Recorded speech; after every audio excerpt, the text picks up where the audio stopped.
and shut up. Don't drink anything or you do a spit take, because we got another Rage Select podcast coming at you right here on Rage Select. And I'm Jeff. And I'm John. And yes, John, we have a big old smorgasbord of stuff to talk about this week. I feel like we're getting towards the end of February. Before we start, quick plug. Towards the end of February. We're not even in February yet. February, January. by the time this episode comes out, we'll be in February. Yes. But. No, I'm sorry. My brain is addled. I'm addled, muddled motherfucker. I've been spending all night staying up rendering out Kingdom Hearts videos, and then Disney blocks them, and then I have to render them out again, even though they said it was okay. God damn it. No, I've been looking at the release schedule, and I think that coming up we might have to change the way that Rage Select works, because publishers Hookers decided, and blow all the time now. What's that? Hookers and blow all the time now. Not just on Thursdays. Oh, not just on Thursdays. Every day. Hookers and blow Thursdays. It's Taco Tuesday, Hookers and blow Thursday. Yeah. Game publishers have decided that they're just going to start putting out games on Friday. Like new game releases, like over the next couple of months, they're mostly clustered around Friday. I think Kingdom Hearts 3 was the first game that I've seen this year that was a big title that didn't release on a Friday. So I don't know what we're going to be doing, but we're probably going to be changing stuff up. And if you want to stay abreast of all those changes, we have a Discord server, and John's in there. He usually says hello before he goes to work, and then hello when you get home from work, and then. I talk to people while I'm at work. They just don't talk back, and if I don't see a response to my hello within at least 5 minutes, then fuck that. I close the app. Okay, fair enough. No offense to anyone in the Discord. But yeah, I've actually been looking at maybe adding in some new Discord tiers, or not Patreon tiers, because the Discord one has been very nice. It's been really nice to be able to just hang out with a bunch of people it's great. On a regular basis. There are people that will listen to me when I come home from the bar and just want to type and chat drunk. So, bonus. I convinced somebody last night to buy Persona 5, so they could go download it and play it. Yeah. And it wasn't Chris from one of us. Yeah. He's now totally fucking hooked on that game. Yeah, no, I saw that post too. Yep. So anyway, keep an eye out for that. So before we jump into all of the video game stuff that we have this week, John, what have you been up to over the last couple of weeks? I guess I haven't seen you in a couple of weeks. Trying to think. Playing Resident Evil. I talked about it on the most recent episode of Geek Bombast, but I subscribed to the DC Universe streaming service. Okay. So I've been watching a lot of that. And by a lot of that, I meant all the animated movies and trying to catch up on Young Justice, which I'm almost done with season 1 because I'd never watched Young Justice before. I was talking with Michael last week about Reign of the Superman. I realized that I haven't liked the last 4 or 5 DC animated movies. That was pretty much the discussion of all of our of the podcast of Geek Bombast, which so I definitely recommend people go listen to that. But to surmise my opinion, and I'm just talking about the ones that are in continuity with each other, because there's 2 types of movies. There's the ones that are all following a continuity, which is their animated movie cinematic universe or animated movie universe, and then there's the ones where they do off ones, the Batman Ninja and the the Gotham by Gaslight, kind of weird Elseworld stuff, Elseworlds, or even side stuff. Okay, the first 6 movies. Mm-hmm. With the exception of one, I kind of hate all of them. And the one that I don't hate is I hate everything that has to do with the Justice League and is not the focal point of the story that the movie's trying to tell. Which movies are those? So there's Justice League Flashpoint, which I hate with a passion. Justice League War, which I hate with a passion. Batman, Son of Batman. Which I thought was just boring as all fuck. Justice League Throne of Atlantis, which I actually liked when it was focusing on Aquaman, and hated all the Justice League stuff. I wish they just cut that out and had it just be an Aquaman story. Right. Then Batman versus Robin I thought was garbage. Let me rephrase that. It wasn't garbage. I just thought it was boring as all fucking hell. Yeah. And then after that, I've only seen sporadic ones. I like Justice League Dark. Okay. I actually really, really liked the Death of Superman movie. Oh, really? I really liked that movie. Okay. I actually just watched Reign of Superman because that just got put up on the DC Universe streaming on Tuesday. Okay. And I watched that last night, and it wasn't bad. Like, I have some issues with it, but for the most part, like, I didn't like it as much as I like the Death of Superman, but I thought it was all right. Yeah. And I'm kind of wanting to see some of the others, but apparently they're still caught up in streaming rights with other services, so they're scattered all over the place. Okay. I don't know. It's weird because as somebody who lived through the actual event of the death and return of Superman, I definitely found the death of Superman like, you know what? I felt like that whole thing to me kind of suffered from the what I call Sin City syndrome, where I went to go see the movie of Sin City and it was such a faithful adaptation that it was like, well, I already know what's going to happen here. Like, I know the plot, so I didn't really enjoy. I mean, like, I watched Death of Superman, and then Death of Superman is not a faithful adaptation of the Death of Superman. I mean, look. I mean, I think you can. I think I could see, at least from what I was watching, the broad strokes were all there. Like, I mean, I know what's going to happen. When you actually look at the original comic, because I was there too. I'm not that young. I'm not as young as you may think I am. But if you actually go back and read that, it's just one long fight scene. Yeah. There is no plot. It's literally just Doomsday shows up and starts beating the shit out of everything, and then all the heroes either get murdered, killed, broken, beating the shit up, and then Superman shows up, and then it's literally just them beating each other up for like for 3 issues. Yeah. And then Superman finally breaks Doomsday's neck, and then Superman dies of exhaustion or whatever because he used all of his energy. Yeah. Like, literally, that's it. There's no plot. So they added plot to a movie, you know. I guess it was weird. Well, I guess what I'm trying to say is that when I was watching Death of Superman, it was like all the additional plot that they added in. It was like, oh, here's the hooks for the reign of the Superman, right? Like, I could tell it's like, oh, we're going to have some scenes with John Henry Irons in here because we need to introduce him. I also do like that John Henry Irons was actually introduced in an earlier movie. Because he even makes reference like, oh, we met on that construction site, which, if I'm not mistaken, was Superman, was the Throne of Atlantis movie. Okay. Like, they literally, it's like throwbacks to like, they put in place like little callbacks. Okay. Which I thought was nice.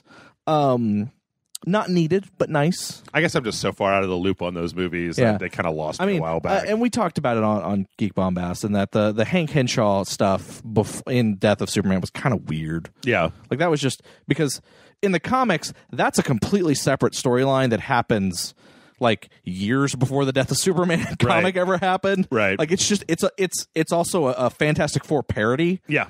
And to have it summed up into like maybe a 5-minute scene kind of is weird. And it wasn't even summing up that story. It was just summing up the character. Yeah.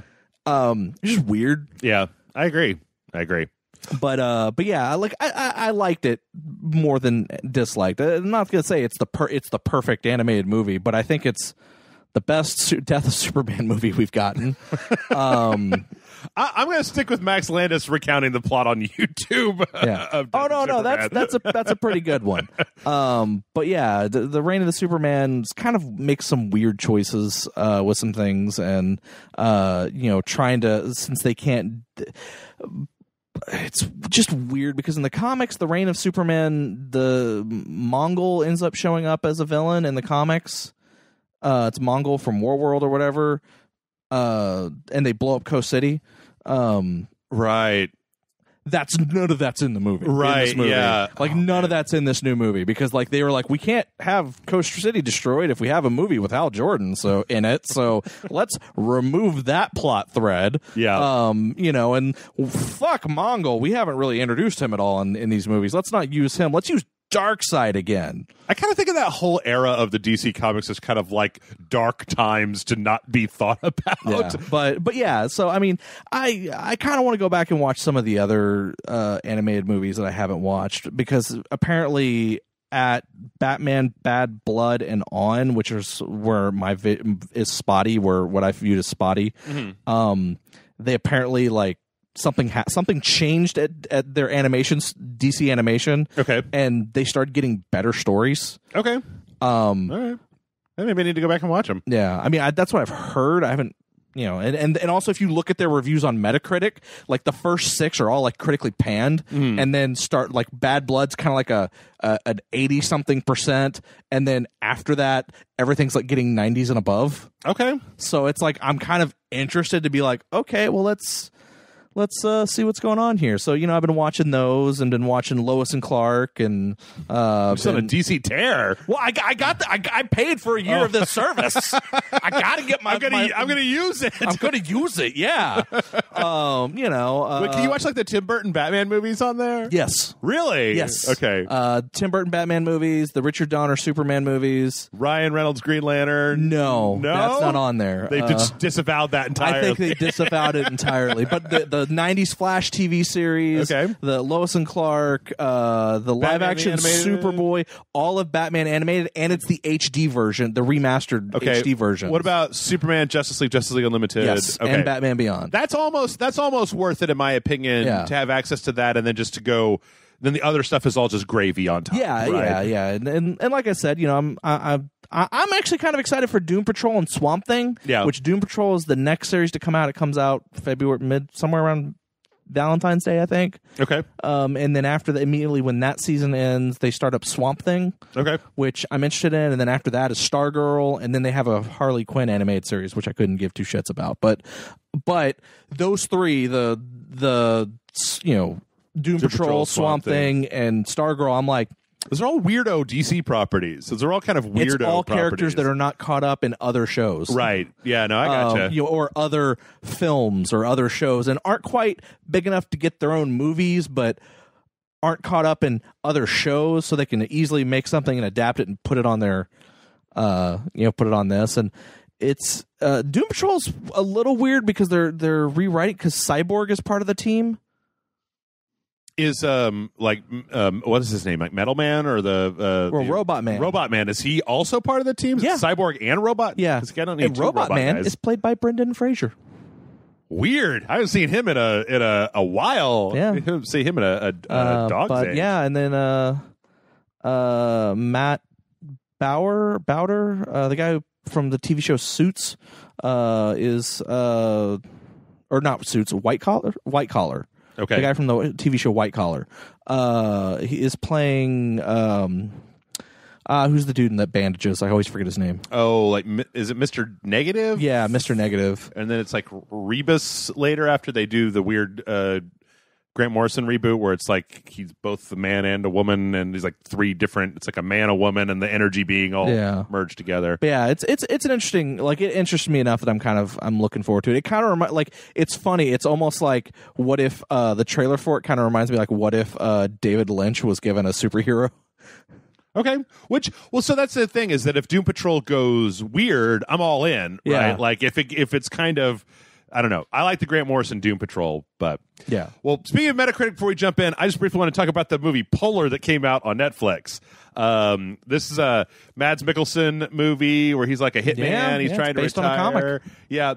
And it's got all of a 19 critic score. It's been getting some pretty heavily shat upon. Okay, so here's what I'd like to say.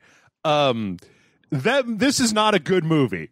Like, Mads Mikkelsen's a good actor, and there's a few good action sequences and stuff, but like, whoever decided to put Vanessa Hudgens in a movie, oh god, and then that other guy, he was in Doctor Who for a while, Matt Lucas. I do not understand people. I don't understand why anybody puts Matt Lucas in anything. I can't remember who Matt Lucas is. He's like this kind of chubby bald dude that is like he's like a British actor. He was in Doctor Who for a while as one of the companions.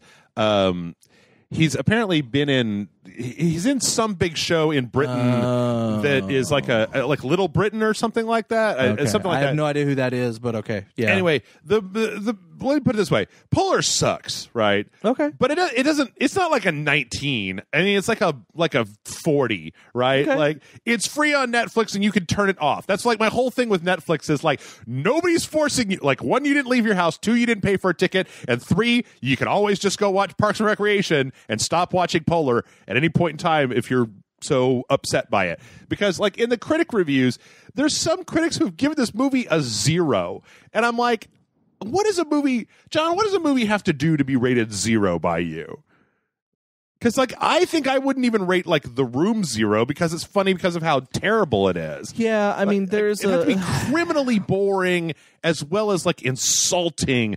I like the Atlas Shrugged movies because they're so fucking terrible that they're like a comedy to me, you know? The only movie I would even consider ever giving a 0 that I ever watched was the movie Branded. Okay. Just because it was fucking boring as hell, and also its marketing completely misinterpreted what that movie was. Yeah, which is also hilarious because the movie's about marketing, right? And the evils of it. But it's,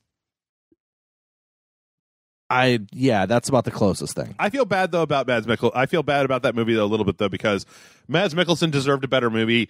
There was a better movie in there. Like, it's possible that if they'd gone. What's funny is I've seen interviews where he's like super proud of that movie. He's a good, like, he is a good actor.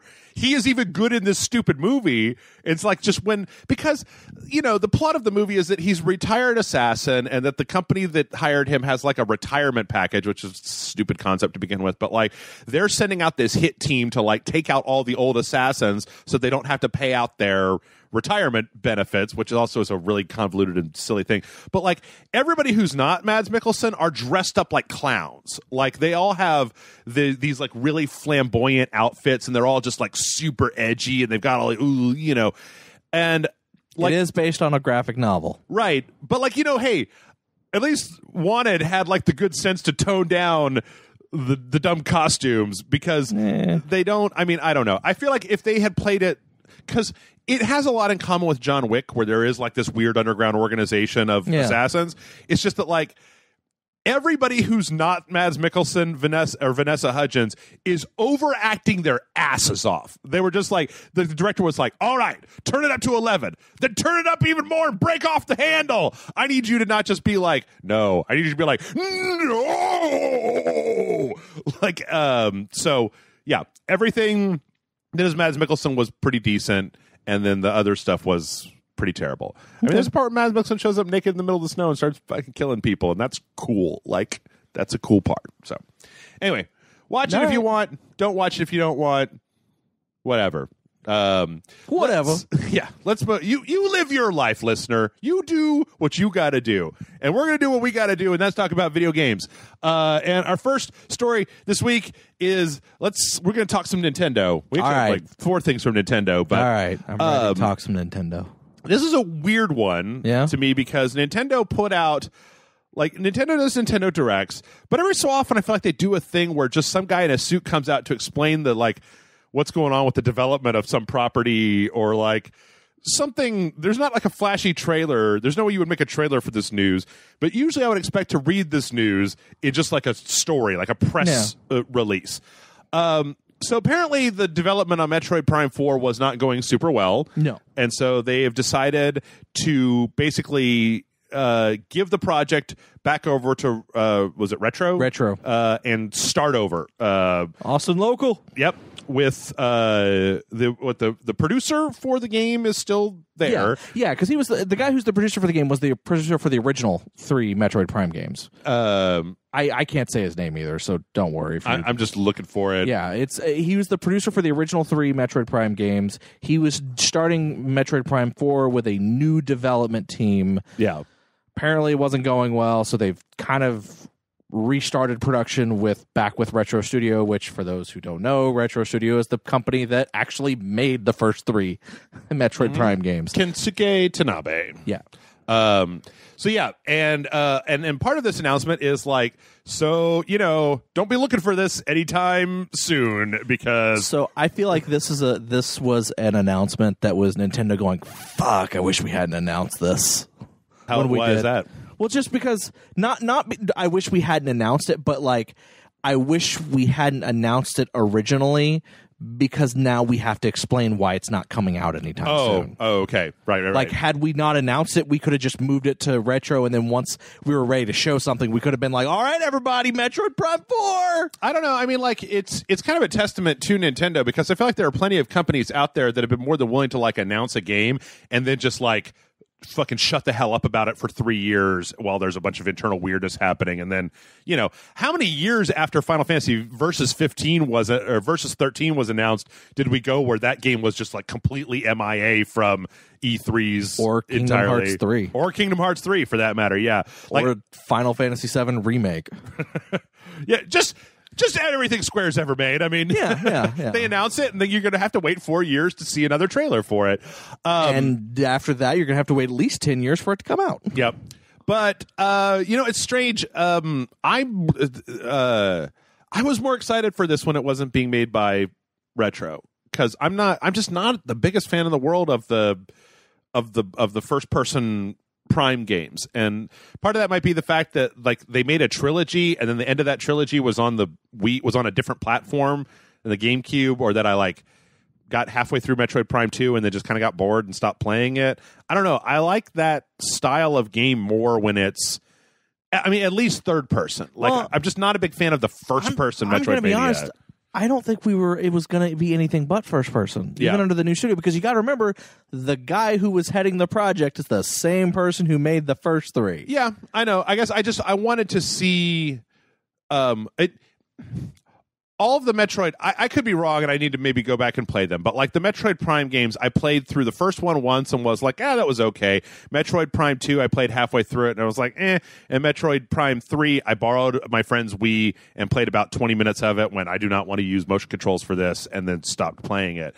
I really love the Metroid franchise, but I just did not like that particular offshoot. And then everything I heard was that Other M was garbage. And then I didn't really like the 3DS game that came out last year. No. I don't know. I'm just in a bad place because I'm not a big fan of the first-person Metroid games, and it seems like that's the direction that they want to keep going with this. Again, I want to say that I don't think that like Metroid Prime is a bad game. It's just it's weird when you have a franchise that you really like, and then it's like that franchise just goes off in another direction. Yeah, and sometimes that happens. Hey. Plenty of games have veered off into different directions, and then I just have to go, I'm just waiting for Dark Souls to veer off into the kart racer franchise. It's the Dark Souls of kart racers. Literally. No, so I don't know. Dark carts. I don't know if I guess people that are really into the Metroid Prime series are very, very happy that this is now like officially retro as opposed to Kart Souls. It's the name, Kart Souls. You guys should have seen John's face. I watched that idea to come up of his face, and he was just so proud. Yes. It needs to be a thing. Come on, Miyazaki. At me, man. Give me a free copy of Sekiro, and I will convince John to give you that. Oh, we can have it for free. Don't say that. We're trying to barter here. We're trying to get early access to Sekiro. So yeah, anyway, I don't know. I mean, whether this is a good thing or a bad thing. Again, this is also one of those stories where like we're so early. I mean, like a teaser trailer would be. We never saw the game before. There was literally it was just a title card and it said coming soon. Coming in the near future. Yep, absolutely. So I don't know. I guess we will see, but probably not anytime soon. What about you, gentle listener? Are you excited? Go to the comments and say yes or no. We got some more Nintendo news. Apparently, there is there's a speculation from the Nikkei, Japanese financial newspaper, that we're probably going to be seeing a hardware revision for the Switch at some point this year. Probably longer battery, slimmer design, redesigned case coming at some point. Kind of cool. Yeah.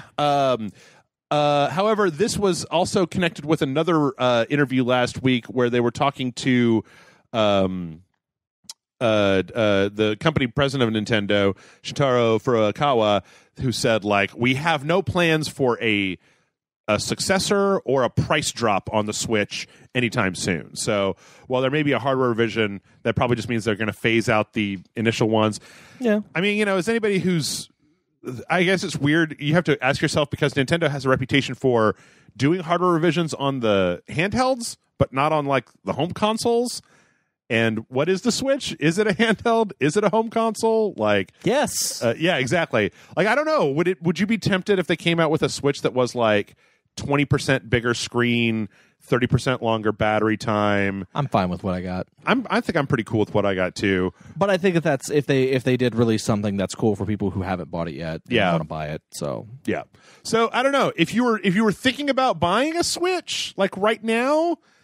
I don't know. Maybe wait until when is? Well, I don't know. It's a ways. E3's in what, July, June? Yeah. So it's gonna take a little bit of time, but I don't know.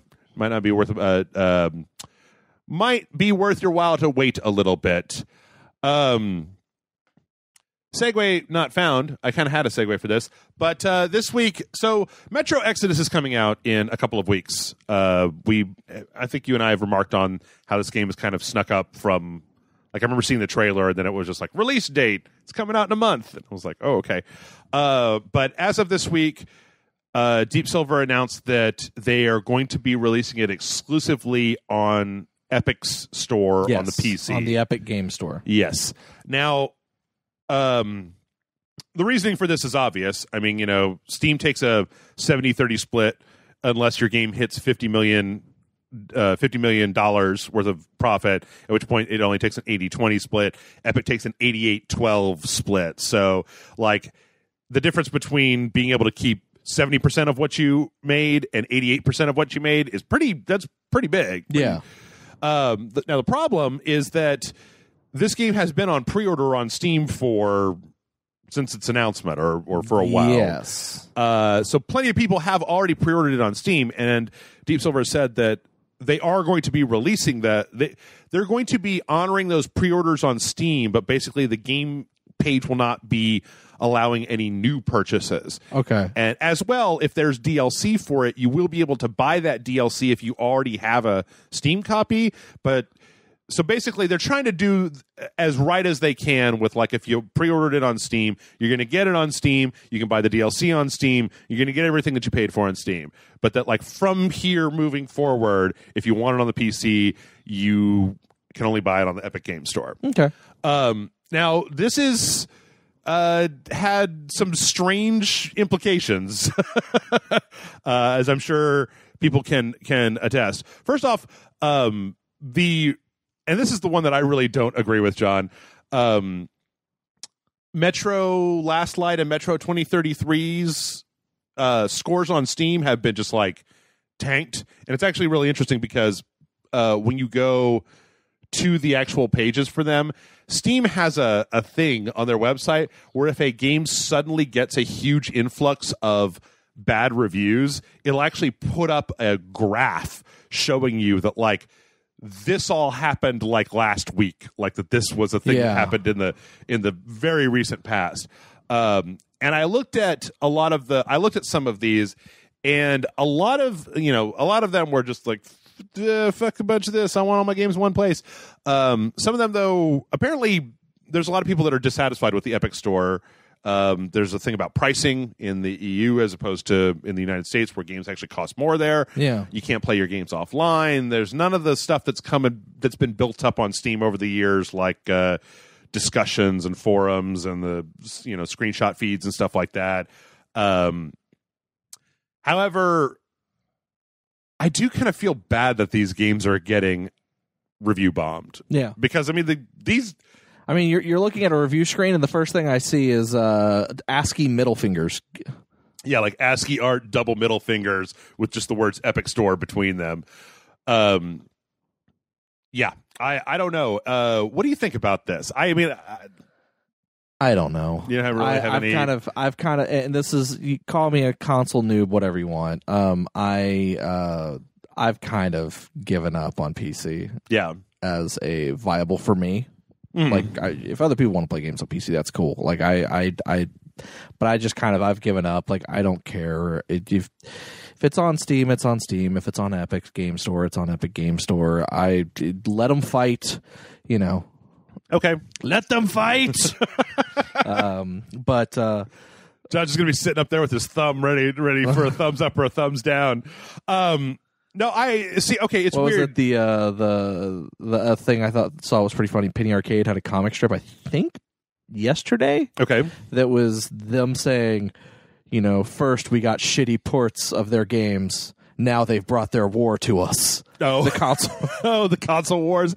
Well, I was actually just thinking about trying to make that, but like, oh my God, PC users, it means you've got to install another app. For fuck's sake, I've already got GOG, Galaxy, Uplay, Steam, Origin. I mean, it's like you were just talking about with the DC streaming. I've already got a Hulu, a Netflix, Amazon Prime, fucking Crunchyroll. Like, we're in this time, and the fact that you've got to install another app, I mean, like, I am definitely going to say that I think that the Epic Game Store could use some work, right? Yeah. But Steam has the advantage of having already had, like, 2 decades of work done to it. Steam was fucking hot garbage when it first came out. Oh, yeah. No, that was pure hot garbage when it first came out. Yeah. Like, it was terrible. And the thing is that when you look at Steam, like, this is the reason why I feel like Steam was a thing while I was still in high school.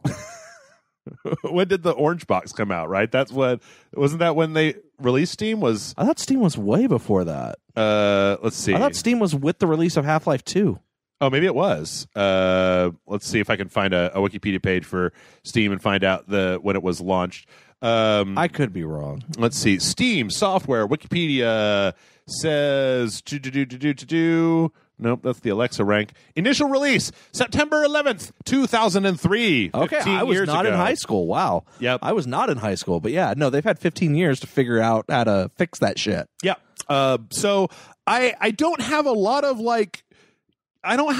boo-hoos for Steam, like, because Steam has had years to do this, and because they've kind of been the only game in town, they have gotten to just sit around and dump tons of garbage onto their horribly optimized, difficult to search, like, still looks like it was made in fucking 2002 fucking app. Like, it has problems.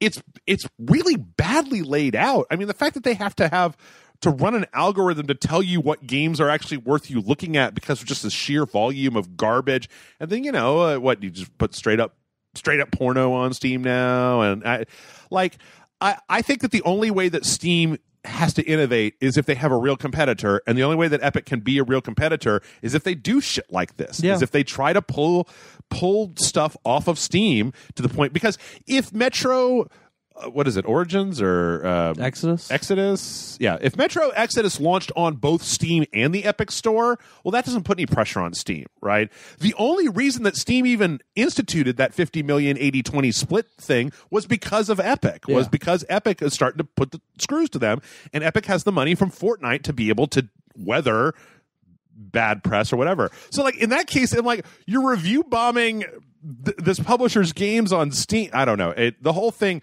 like, I agree that the Epic Game Store needs work. It definitely does. Yeah. But so does Steam, and Steam has had a decade and a half to do that, and they really haven't done shit. They have done not a lot at all. Like, I read this weird hit piece job off of a Kotaku article about how, like, well, Epic really needs to get their shit together if they're going to compete with Steam, and it's like, Steam has a thing where if you open up Steam and you mouse over the game, how it'll show you some of the stats from the game when you put your mouse over it. I'm like, that was implemented like last year, like a year and a half ago. Like, it didn't used to be that when you moused over a game, it would pop up that little sidebar with the screenshots and stuff. That's a recent thing that happened, and it was only innovated because there were so many fucking games on Steam that you needed a way to, like, look at them. You can't even open games in tabs in Steam. Sorry, I get real mad whenever people are just like, oh, poor Steam baby. And it's like, no, fuck them. Like, they have a monopoly, and I want that broken. Because the best thing, you have to admit that the best thing that has happened in consoles over the last decade, at least in my opinion, is that Microsoft and Sony and Nintendo, not Nintendo as much, but Microsoft and Sony have been busy fucking cutting each other's throats and stabbing each other in the back every chance they get, and that's the reason why we get 2 free games a month, right?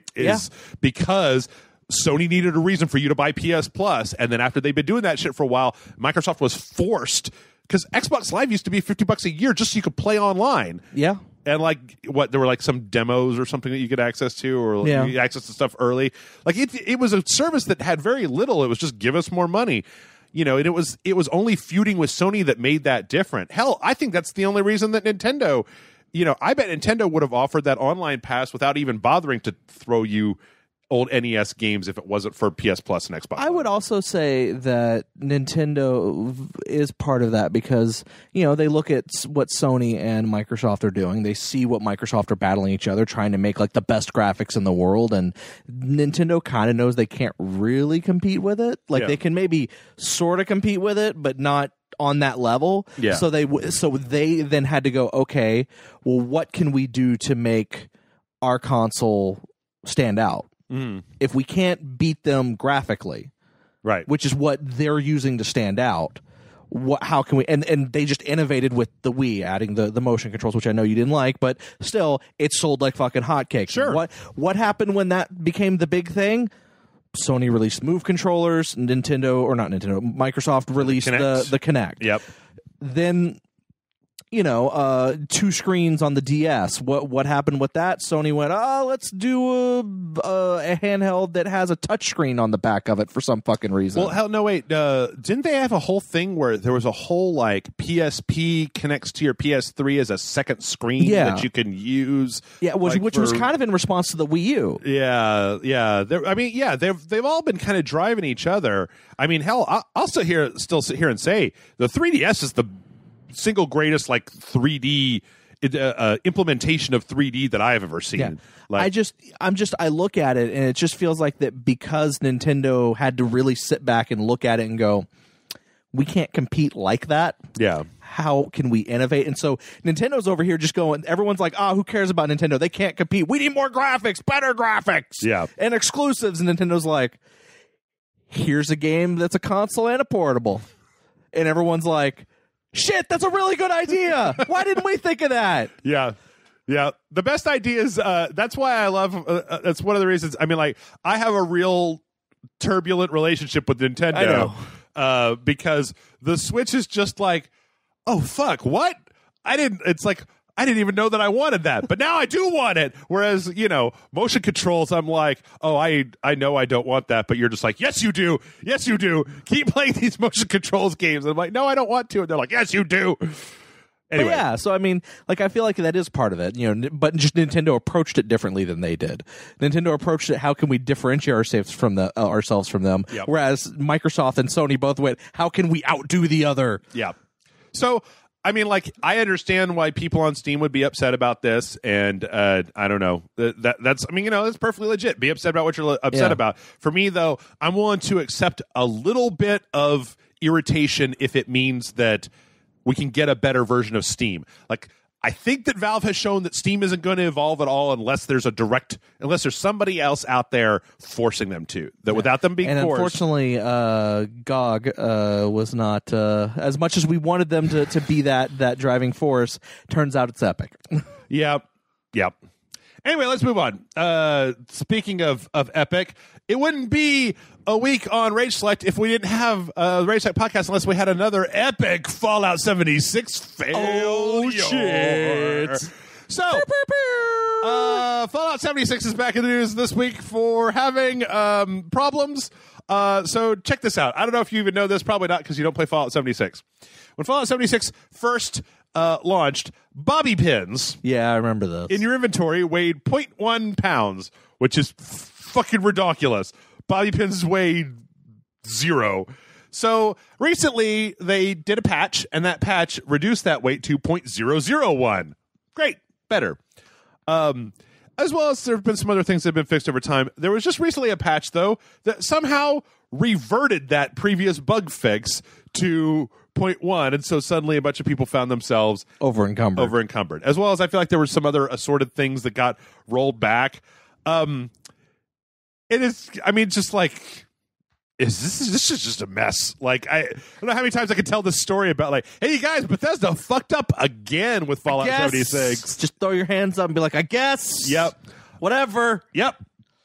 But a lot of people have pointed out that although bugs are being retroactively repatched back into the game, the what is it called? The dumb, what's the store called? Like the I forget.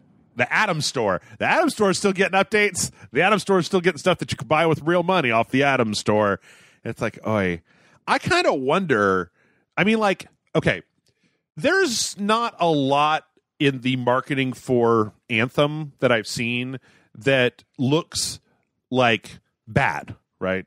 Like it looks like a mediocre game, right? It's got explosions, it's got mech suits, it's got monsters, it's got fucking walking around doing stuff. Okay, that all looks great, right? But I am really gun shy about that game because it is EA.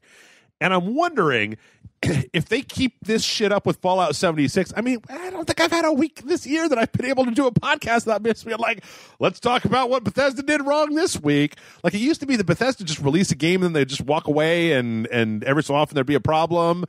But, like, man, I feel like their reputation is just getting shredded with Fallout 76. Like, I don't know. I wonder if it will affect. What I wonder is when they announce or when they show the first trailer for the next Elder Scrolls game, is everybody just going to be like, yeah, all is forgiven and I've forgotten everything that happened with Fallout 76? Because we still have to go through Blades, right? Blades never got released. We still have to go through that free-to-play debacle before we can get to something else.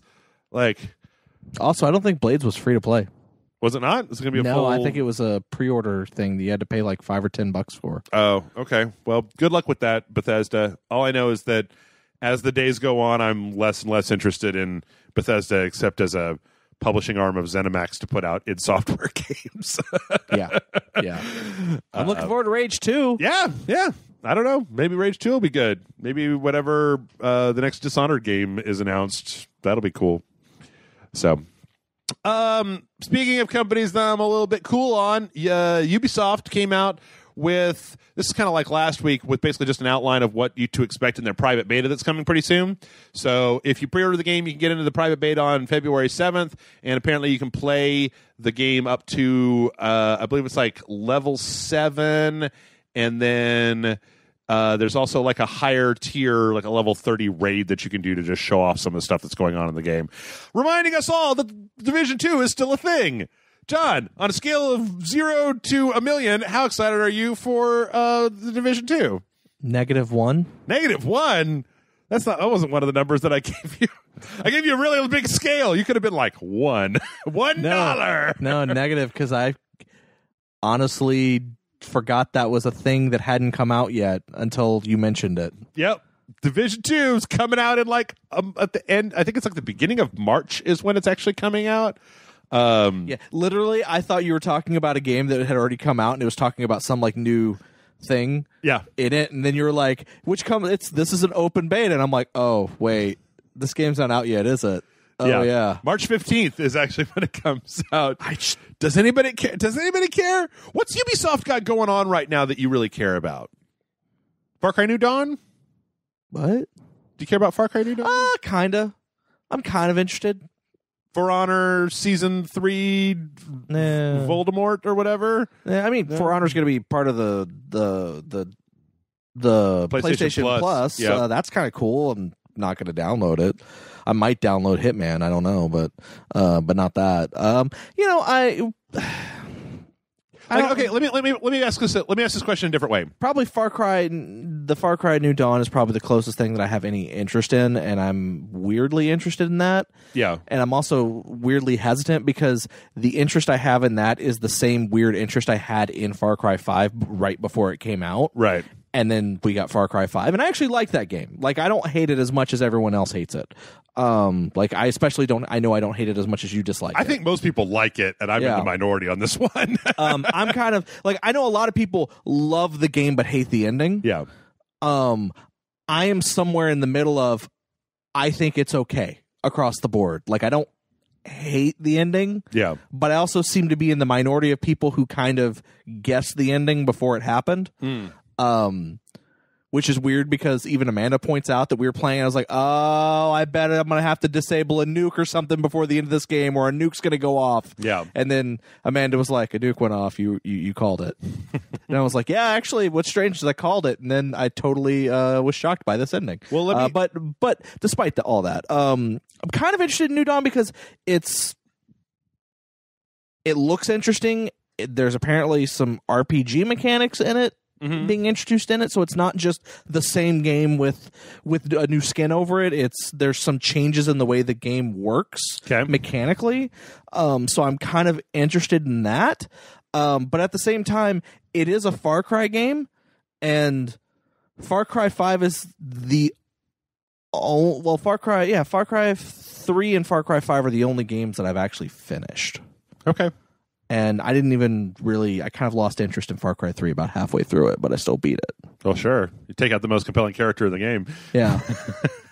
Well, speaking of the most compelling character in a video game, let's talk about the Stars team, because Capcom has come out, and after basically the warm reception, the Resident Evil 2 HD or remake or whatever. Are we just calling it Resident Evil 2? We're not calling it Resident Evil 2 remake? Everyone's calling it Resident Evil 2. Okay. I call it Resident Evil 2 remake just so that people understand. Okay.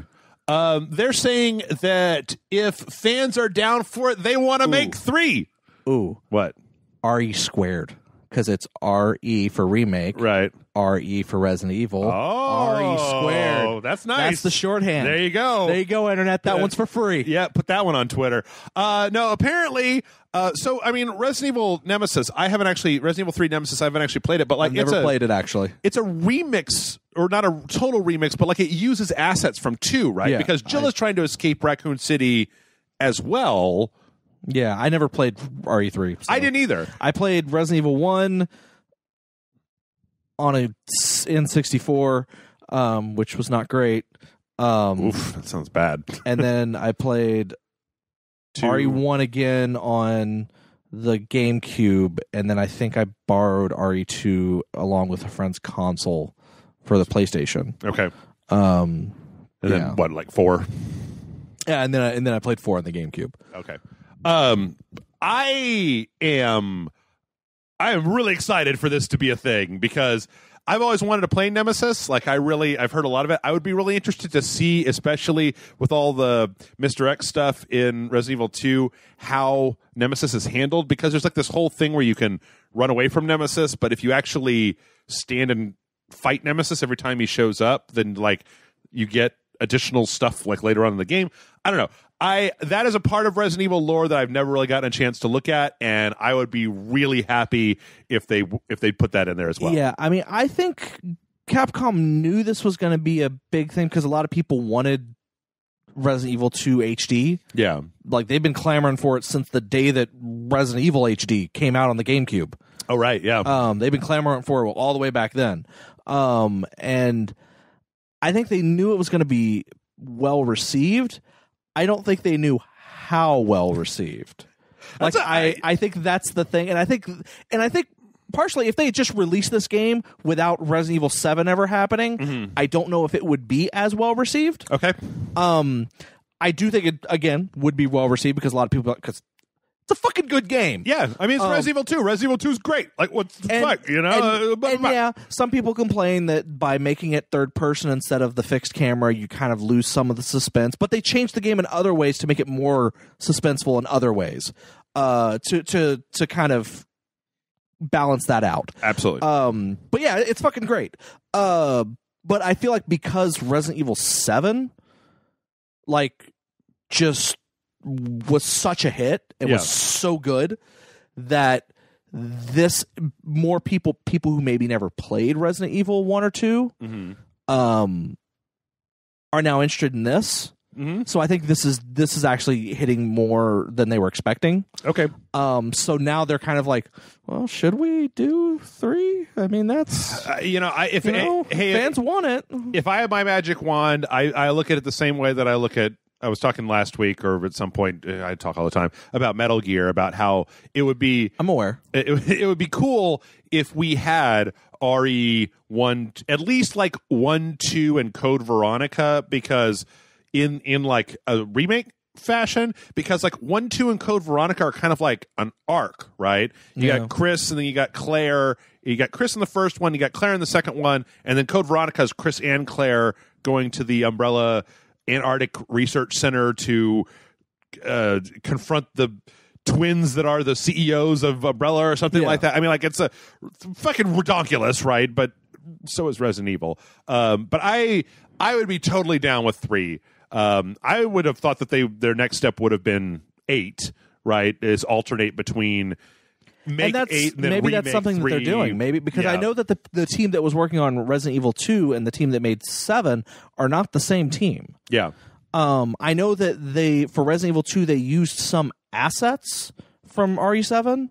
I think they used a lot of assets. They from did. RE7. They did because there's certain like stuff that's written on walls or news articles that's like taped up to a wall that are same news articles from. Also, it was like weird. 7. I noticed a bunch of cigarette butts on the ground in RE2. Yeah. And then I looked at them. They were like gigantic because they had to like scale them, and they just Well, like for example, there's the one scene where you walk up and there's like a destroyed wall in 2 in the remake. You see a shadow of a person, and then when you turn the corner, it's like a desk lamp with a little tiny mannequin. Oh yeah. Mm-hmm. If you look at the mannequin, it's the same mannequins that are in the attic of 7. Yeah. So it's they're reusing those assets a little bit, but it I think that's cool though. It totally works. I'm totally fine with that. If that's what they needed to do to get the game out in a timely fashion, that's fine. Because what year was RE7? Was that wasn't last year? Was it 2017? Yeah. Because they announced Resident Evil 2 at E3 last year, and like not even a year later, boom, it's out, right? Like, well, the thing is that it had been rumored to be in development for since before 7 was even announced. Okay. But even then, it was rumored just to be an HD, like an up-res, like kind of thing. Basically like what the Resident Evil HD was. Okay, where they put in higher, better character models, better, they reskinned everything, put in better textures, right? All that stuff, and then redid the voices and everything. Like that was what everyone thought Resident Evil 2 the remake was gonna be, and then it was at that E3 or whatever. Yeah, that during Sony's thing in between when they were like moving between one of the things to one of the other things. And then everyone's like, "Wait, what? This is a completely shit! Like we're remaking."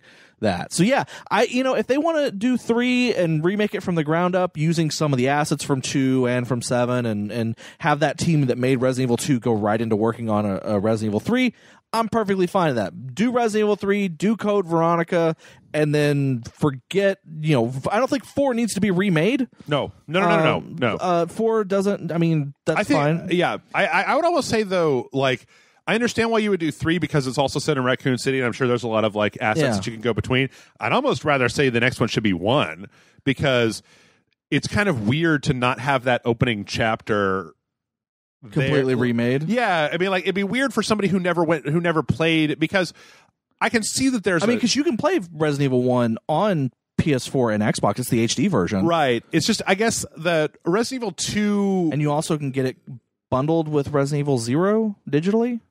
Can you play 0 on the PS4? Anyway, I think that the major issue is that I did play RE1 when it came out on the PS4, and it for people who have that nostalgia for the fixed camera angle and the weird controls and like the lifting your gun arm up and down, all that stuff, like it's fine, but 2 really made that experience better. Like I think I would have been less scared if I was playing the fixed camera angles, which I understand that you can have stuff jump out at you, but they do that shit in RE2. They do a lot of that stuff where you open a door and then there's a zombie like standing in the inside of the door who just jumps at you and you're just like, fuck, Anyway, we talked about Resident Evil. We could probably spend the rest of this talking about Resident Evil. Let's not talk about Resident Evil. Let's talk about Travis Touchdown. Hey! So apparently a week after the initial release of Travis Strikes Again, they patched in a new intro movie to it. Yes, they did. A new part of an intro movie. Yes, they did. I saw that the other day, and I was like, wait, what the fuck? So the beginning of Travis Strikes Again is Badman coming to Travis's trailer to kill him for killing his daughter, Bad Girl. Yeah. And this new intro has Dan Smith from Killer 7 as the one who tells Badman that his daughter was killed by Travis Touchdown. And even gives him the death ball that tells him, that leads to the whole event of the beginning of the game. Oh, okay. Yeah, he actually gives him the death ball and tells him what it is. Uh-huh. And that's the thing that triggers the console that Travis has. Oh. Because he has that death ball with him and it senses it. And okay. It then sucks them both into the game. I really like that game. I think this is ridiculous. I think it's a game that not everyone would appreciate. Yeah. Because it's kind of a garbage game, right. But it's so fucking redonkulous and crazy that I love it. You know what? When Matt and I played it, I'm like, I liked every part of the game that wasn't playing the game. Like, I liked every part of the game that was not actually just playing the kind of dumb second party garbage game that they had in there. I don't know. Maybe I'll go back to it someday. But one of the things that I like the most is this confirmation that Killer 7 and No More Heroes are in the same universe? And if that's true, is Suda51's next game going to be Killer 7 versus No More Heroes? Because that would be something. I mean, that'd be interesting. I do know that he really wants to do No More Heroes 3. And apparently if this game sells well enough, we may get it. I don't think it's going to sell well enough, though. Yeah, but you know what? That's the weird thing is that, like, none of Suda51's games tend to sell ridiculously well, and yet he keeps getting to make games, so somebody's throwing money to the guy to do it. I say throw him as much money as you want, because I fucking love Suda51. I still think that you should do Shadows of the Dam style, where it's like, come on, brain. Let him write the story and do all the visuals and everything, and then hire somebody who actually knows how to make a video game system to make the video game. Because everything that Suda51 does is excellent in my opinion, except for the actual gameplay of his video games, which I think is kind of stodgy and weird and sometimes works and sometimes doesn't. Like Killer 7 worked for a little bit, but then as the game went on, I was just like, no, I don't like this anymore. Anyway. We are over time, so let's start moving a little bit faster here. So not many people will know who the person called Durante is. Durante. So when this story goes all the way back to when Dark Souls came out on PC, and the textures were capped, the resolution, the screen resolution, like you could set it to 1080, but it would render at 720 and then like up-res it to 1080, and like the frame rate was locked, and it was like this really bad console port. And this guy Durante came out with a thing that was used for a long, long time called DS Fix, that was basically a mod to unlock all that bullshit and give you the control that you wanted. Now, over the years, he's actually made mod tools for a bunch of PC releases of console games that were badly ported, and then tried to fix them so that they worked well on PC. And he has now opened up his own company. So it's called PH3, and they're going to be doing conversions, like, you know, console to PC conversions. Oh, okay, cool. And yeah, he said he's not going to basically be trying to take everything on. They're just going to be trying to do small projects. And this doesn't really mean very much for many people outside of just like, that's cool. Good job, guy. Like, you made Dark Souls playable on the PC. Good for you. Glad that you've gotten to do something with it. Also, it's a good thing. Nope, that doesn't work. In other news, EA has finally decided to follow the law, to be a law-abiding company. I don't know how many people have been keeping up with this, but Belgium, out of all the companies in the EU, basically decided, like, all loot boxes are gambling. Loot boxes are not allowed. You can't put loot boxes in video games.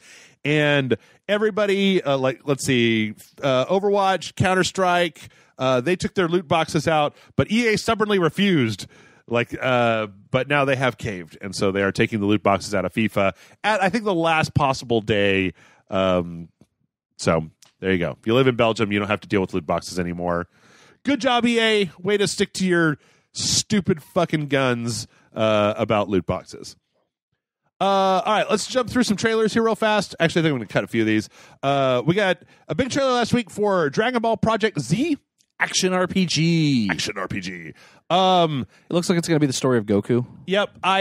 You're going to have to, I feel like you're qualified to talk about this, right? Yeah, sure. Do you have any interest in this game? Here's the thing. Like, it's very clear, it at least the way it infers that it's going to be the story of Goku, and it's yet again telling the story from the beginning of Dragon Ball Z to probably the Frieza saga.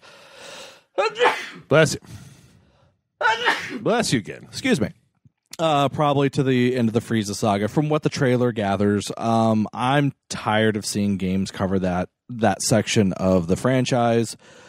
But whatever. If it's an action RPG and if it's good, that's fine. Whatever. But you get to play as, it looks like you get to play as Goku. Mm-hmm. And get to follow his life story through Dragon Ball Z.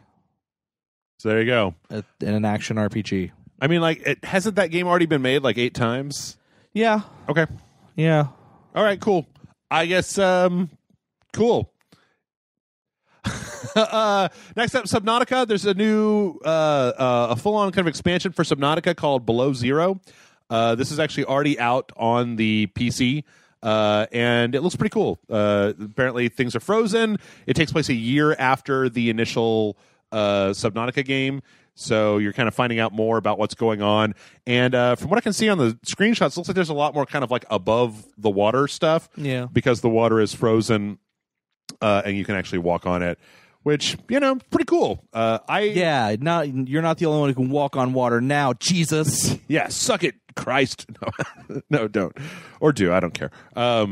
But, I mean, I just recently started playing a little bit of Subnautica on the PS4 release of it. It's a fun game, it's fine. It's Minecraft underwater. Yeah. And let's see. Last but not least, Earth Defense Force, Iron Rain has a release date, April 1st. It's a little strange to me that they're putting this out so close to Earth Defense Force 5, I think it was, that Matt and I played. But this is the comes out on April 1st. Yep.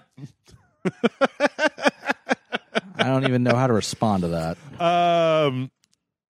Yeah, this is the one that's like a little bit more serious and it's got a little bit of a darker tone to it. More realistic looking. A little bit more realistic looking. I think there's some actual like character stuff. There's a new character class called the Prowl Rider, I believe, that has like melee weapons. And there's actually one point in this trailer where it shows that they can ride the bugs, that they can literally be riding on top of a bug and use that bug to attack other bugs. And I'm like, that's cool. I'd like to be a bug rider. Wait, what was that Saturday morning cartoon where they rode the giant bugs, and then they're like bug people, and they rode giant bugs, and they were attacking the other bug people. I'm sure this is an actual thing, but I have no idea what you're talking about. Oh my god! I will have to look it up. Anyway, I mean, Earth Defense Force is redonkulous. I don't think that if you don't like Earth Defense Force, I don't think this is going to change your mind. But if you do like Earth Defense Force, on April 11th, you can check out Earth Defense Force Iron Rain. All right, let's wrap it up with a couple more things. John, I'm sure you were happy this week that we got the Fantastic Four costumes for Spider-Man. Yeah. The Incredible Bagman. Or you've been taking pictures of it in game. Future Foundation. And then there isn't any, like, story stuff for this, right? No, it's just costumes. It's just like the Sam Raimi costume. Okay. It literally just added the costumes to the game. Okay. It seems weird to me because it's like I've already finished this game, so there's no real reason to load it back up again. Like maybe if they put out some more story DLC, but the costumes at least look really good. Yeah, they look really good. The Future Foundation, that's another Fantastic Four thing. Yes, that is. So the Future Foundation, which has the initials FF, for Fantastic Four, was a thing where the Fantastic Four started this with Reed's father, and it's run by his children, which Peter was also part of it as well. And it's kind of they're there to solve the problems of the future. Okay. Like through science. Mm-hmm. Like that was the purpose of them. Like where the Fantastic Four was off, battling villains and saving the world. These people were saving the world through science and coming up with that. Like they were the smartest minds of the future. Like they're mostly kids. Okay. Who were just like super geniuses and would tackle problems that also involved villains and stuff like that as well. But it's a good looking costume. Yeah, it's a good costume. Yeah. Speaking of good looking stuff, Overwatch has a new map that's coming out, the Paris map, which has a bunch of really cool posters that I kind of want for my wall of Omnics and ladies and stuff like that. This is already on the PTR. It actually looks really nice. There's like a cabaret and all kinds of stuff. And I mean, motherfucker, it's Overwatch. And I'm still in love with Overwatch, man. I haven't stopped loving Overwatch. Apparently there's also an Omnic singer that you can totally go and watch in the cabaret, and just all kinds of really groovy looking stuff. So, yeah. That's cool. Yeah, I agree. then let's see. A couple more announcements. Resident Evil 2 in February is getting the Ghost Survivors mode. So in the game, there's already the fourth survivor and the tofu survivor, but they're adding in this thing that is basically 3 different characters, one being the chief's daughter from Claire's story, one being the gun shop owner from Leon's story, and one being a random soldier that are basically going to just have kind of the challenge of getting out of parts of the map and leaving Raccoon City. So that's going to be free, and it comes out on February 15th. Okay. So in case you needed more Resident Evil in your life. In case you need more Darksiders in your life, Darksiders War Mastered Edition is coming out for the Switch for $30 on April 2nd. See, they had the good sense not to put their game out on April Fool's Day, unlike fucking Earth Defense Force. That's their loss, because Earth Defense Force is going to get to the punch. That's right. And then you already talked about this, but I just wanted to reinforce this. February's PlayStation Plus offerings that's some bangers right there. Yeah, that's pretty good. For Honor just has a new season that's coming out, so you can catch up with all the original stuff. I actually think For Honor is a kind of a fun multiplayer game, although I haven't been back to it in a while. And then, as if you didn't need to give me a reason to talk about it, all of Hitman is going to be free. Season 1 of Hitman is going to be free, which, if you have Hitman 2, then all that integrates back into Hitman 2. But damn, son, if you got PlayStation Plus, do yourself a favor and get Hitman for free, because Hitman Season 1 is jam-packed. Also, if I'm not mistaken, the last month in which you can get free games for the PlayStation 3. And the Vita, I believe. And the Vita. Yeah. Yeah, I think so. These will be the last games that you can get, and then starting next month, those are gone. Yeah. But go get Hitman. Go get Hitman. And last but not least, we've talked about a lot of different stuff today, but I came across this, and it's really weird. So there is a thing that just came out for the PC version of Final Fantasy VII, and it's called the Final Fantasy VII Remako Edition. And I don't know if you've run across this. This group has done this they did this with the original Doom previously, where they basically have this AI algorithm that is redrawing the backgrounds of all of the still shot backgrounds of the game by interpolating between the pixels, and it really does an excellent job of making the game look because they have it on the PC, right? But on the PC, it's just kind of all of the game models are high resolution, but the backgrounds are still low resolution, and this does a really good job of kind of bringing the background textures up to where the foreground is. There's a video where they show coming down on the train, but you could see the point where it cuts over to these new textures, and it matches a lot better than it used to. Yeah. It's not bringing it up to, it's not like a remaster or anything, but it makes the game look a lot more palatable. Okay. Previously they did this with Doom. But what's interesting though is that this is all done with a machine algorithm. It wasn't hand worked or anything.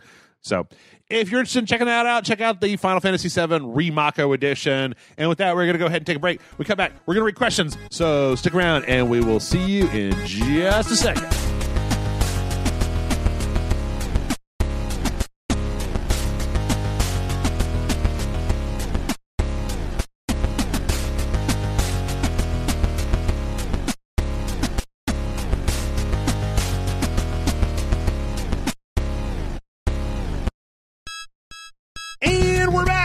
Yo, John, it's time for questions. I'm ready. Man, we got so many questions. MailRageSlide.com is the email address. We got questions. I got some questions coming in from the Discord server over here. I got a bunch of questions. Let's start out with one from Brandon. And Brandon says, hello, Jeff and John. Brandon here with one of them questions. This is one of them speculation questions. I keep seeing rumors on the PS5 and how it's coming.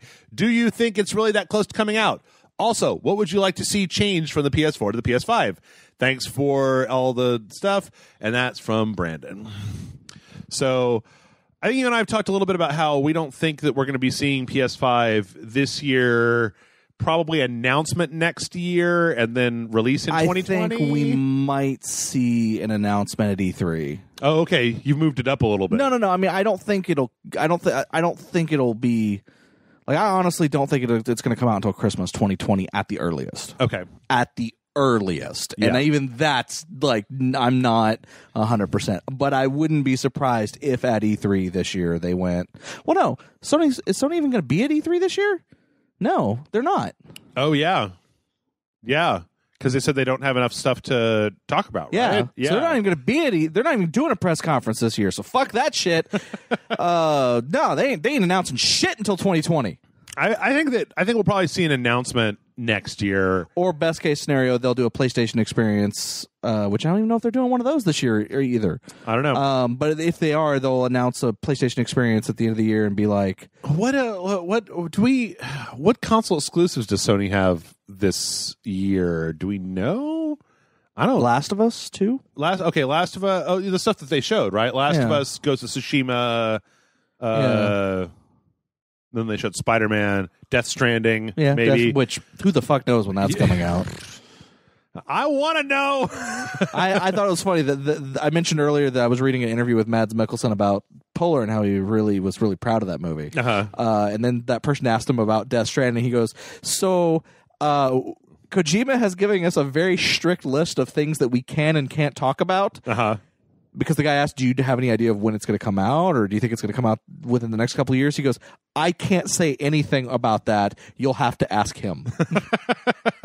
Yeah, so, I mean, I think that we're still a couple years off. I mean, as I understand it, I mean, I haven't seen anything saying the PS4 sales have been, I think PS4 sales have been pretty good across the board for the entirety of its run. But the real question, I think, is what would we like to see out of a PS5? Like, I mean, are we just, do we think that, because at this point, I mean, like, I've got a 4K TV, and like some of these PS4 Pro games in 4K, they look about as good as I think a video game could look, right? Like, we're kind of hitting some of the upper limits of this stuff where I guess I feel like graphically, I don't know. When you look at some of the stuff on the PC where you can run it on a hardcore PC with all the shit turned all the way up, yes, it looks better, but like it doesn't look like sea change better. Like, it doesn't look like so much better that it's worth buying a $1,500 PC to play it on, in a lot of cases. You probably do better off just buying a 4K TV and a PS4 Pro or an Xbox One X as opposed to going through the whole rigmarole of getting a PC. But, so, I mean, I'm sure there'll be some graphical improvement. And then I start to wonder, what else? I mean, Sony hasn't seemed like they're all that interested in backwards compatibility, and even if they were, like, I think you're going to see a harder push for their game streaming platform, PlayStation View, PlayStation Now. View is the TV, I think you'll also see a hardcore push for that too. Because they have been doing a hardcore push for it. But I think if they do a new console, they're going to push hard for the PlayStation Now. They're going to push hard for PlayStation View on it. I also wouldn't be surprised if we see them try to go discless. Interesting. Go 100% digital. And while I feel like they may not do that, I feel like Microsoft might. Well, Microsoft already has that whole thing that they're working on with streaming the Xbox stuff to any platform, to any phone or tablet or whatever. So I feel like they may be holding off for a little bit just to kind of see what Microsoft does. And plan accordingly with that, because that kind of feels like Sony's MO right now. Wait to see what Microsoft does, especially if they know that they're looking at things that Microsoft is also looking at. Wait to see what Microsoft says and see what the reception of that is, and then go, if it's negative, go in the opposite direction. If it's positive, then go in that direction as well, but do it in a way that's more Sony focused. I feel like, I mean, you tell me if I'm off base with this one, but I feel like when I think about the PlayStation 4, I feel like the reason the PlayStation 4 has worked is just because Sony has done a really good job of having console exclusive AAA titles. Like, technically, I mean, a lot of the third-party games that come out are going to look better on the Xbox One X, but as you and I have lamented for years, like, you kind of need a good cross section of games that are only available on your platform as a way to say you got to get our thing in order to play these games. If you want to play Spider-Man, you got to get a PlayStation. If you want to play God of War, you got to get a fucking PlayStation. The only other thing I could see them doing, and again, this is just because of the history of let's follow that because that seems to be doing really well. Right. Is them coming out with a console that also acts as a portable that can do better than PlayStation 4 Pro graphics. Mm-hmm. Like, and by that, obviously it's not going to look way too much better, but it would look way better than Nintendo's handheld or Nintendo Switch. Like to directly compete with the Switch. Yeah. Because again, Sony, as much as they constantly like, well, we're not competing with Nintendo because Nintendo's not competing with us, they see what Nintendo's doing and they take it. Sure. And Microsoft didn't have two failed handheld consoles. Yeah. So I think we may see that, or Sony may just do something crazy. And what that crazy thing could be, I have no idea. Yeah, I'm just having a hard time thinking of anything. Thinking of something because it's one of those things where there just isn't like my brain can't fathom because okay, will it be smaller? Will games look better on it? Will there be higher resolution games? Right? Well, probably, but like the controller is still going to be the controller, right? You wouldn't have like a completely different controller. I mean, even the Switch has a relatively similar controller. No, bring back the Batarang. No, but I mean, there was what was it? I was seeing a thing that was basically it was a controller that still had the touchpad on it, and it still looked exactly like the DualShock, whatever it is, but also could split apart so that you didn't need Move controllers. Oh yeah, there was a patent, I believe, for that they put out. So it could be something where the controller could be updated so that you wouldn't need Move controllers. Every controller is essentially a Move controller because it could split apart, or you can snap them back together to just be a regular controller.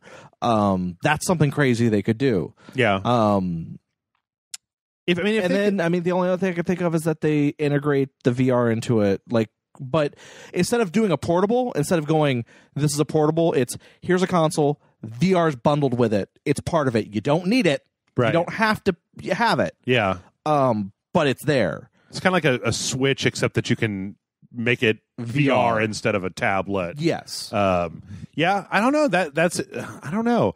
It's hard for me to even conceptualize. Like the only thing that I can think of that would be a really interesting sea change for consoles would be the idea of a fully streaming console that was then cheap, right? Since you don't have to put the hardware in it and it's all streaming, you could be like, the PlayStation 5 is $100 and you pay us $20 a month to get access to everything that's on the PlayStation network. But I don't think I still just don't know if the tech is there yet to have the low enough latency for it to feel right. I don't think the infrastructure's there in the States. It is that too, yeah. And I've every time it's brought up, I bring it up, and there are people that look at me and be like, no, the infrastructure's great. And it's like, no, it's not. It's really not. It's really not. There are parts of the U.S. that do not have broadband, that the only way those people can connect to the internet is through 56 fucking K. It is not everywhere. Yeah. Or not even that, but like what you need. I mean, I have the highest speed AT&T DSL package that I can get, right? But that's fine for internet, but when you're talking about streaming, it's a different animal. Like the latency has to be like if the latency gets too high, then it fucks up your game experience because you literally have a disconnect between what your hands are doing and what's going on the screen. So, if they could get that shit sorted out, great. But then, yes, you come back down to it's not really up to them. Like they have no control over the internet backbone in the United States. So, and by going a completely internet streaming based console, they are cutting out a huge portion of their install base. Yeah. So I don't think that they'll do that. I guess it's possible. I guess we've heard rumors in the past about going to a 2-track, right, where there's like a PlayStation 5 that has all the hardware in it, that if you don't have an internet connection, you can totally get this thing and play all that. And if you're a collector, it has a disk drive on it or whatever, but then offering a cheaper version that also has a subscription service. Which is the rumor of what Microsoft is planning on doing. Oh, okay. Yeah. Which, I mean, that would be interesting. I like the idea of being able to play my games wherever, but I don't know. As far as like graphics and all that stuff go, I mean, I don't feel like the console that I'm using right now is that limited by the hardware that's in it. Or let me put it this way. I'm perfectly happy with the fidelity of graphics that I have right now. Yeah. So I don't know. It'll be interesting, Brandon. We'll find out soon enough. Let's see. Septum Sin versus the World writes in with a question that I think is more for you than it is for me. Okay. And says, best wishes in the new year to you both. As the new year comes around and I no longer have the money to collect physical media for myself, I tend to fill that void by looking at others' collections. Do you collect any physical media? If so, is there a favorite movie, CD, game, etc. in your collection that you really are glad to have a physical copy of? Just another friendly question from Septum Sin versus the World. So I am a low-level hoarder. Are you going to get into that Marie Kondo tidying up show, or you? No, does it all spark joy in your life, John? It does until I have to move, and then that's why I lost a lot of shit when I moved. Yeah, because I didn't want to move it. But I collect Legos. I collect, about the only thing I don't collect is vinyl records, and I've purposely done that because I don't want to go down that rabbit hole.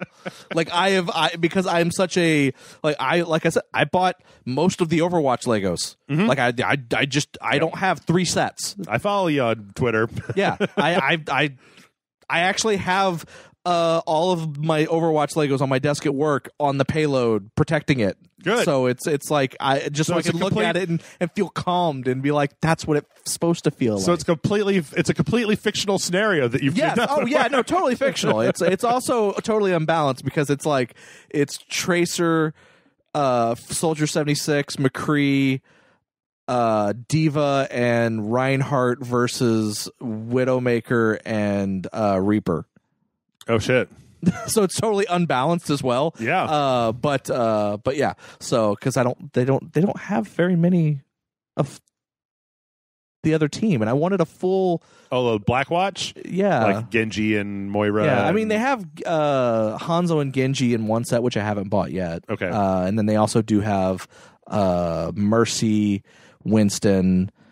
They don't have Sombra though, right? No. So the sets that I don't have are the Bastion set, where you can create Bastion, and it's a fully transformable Bastion. You don't have to take him apart or anything. He actually transforms, which is really cool. He also has a light up face, which is really cool as well.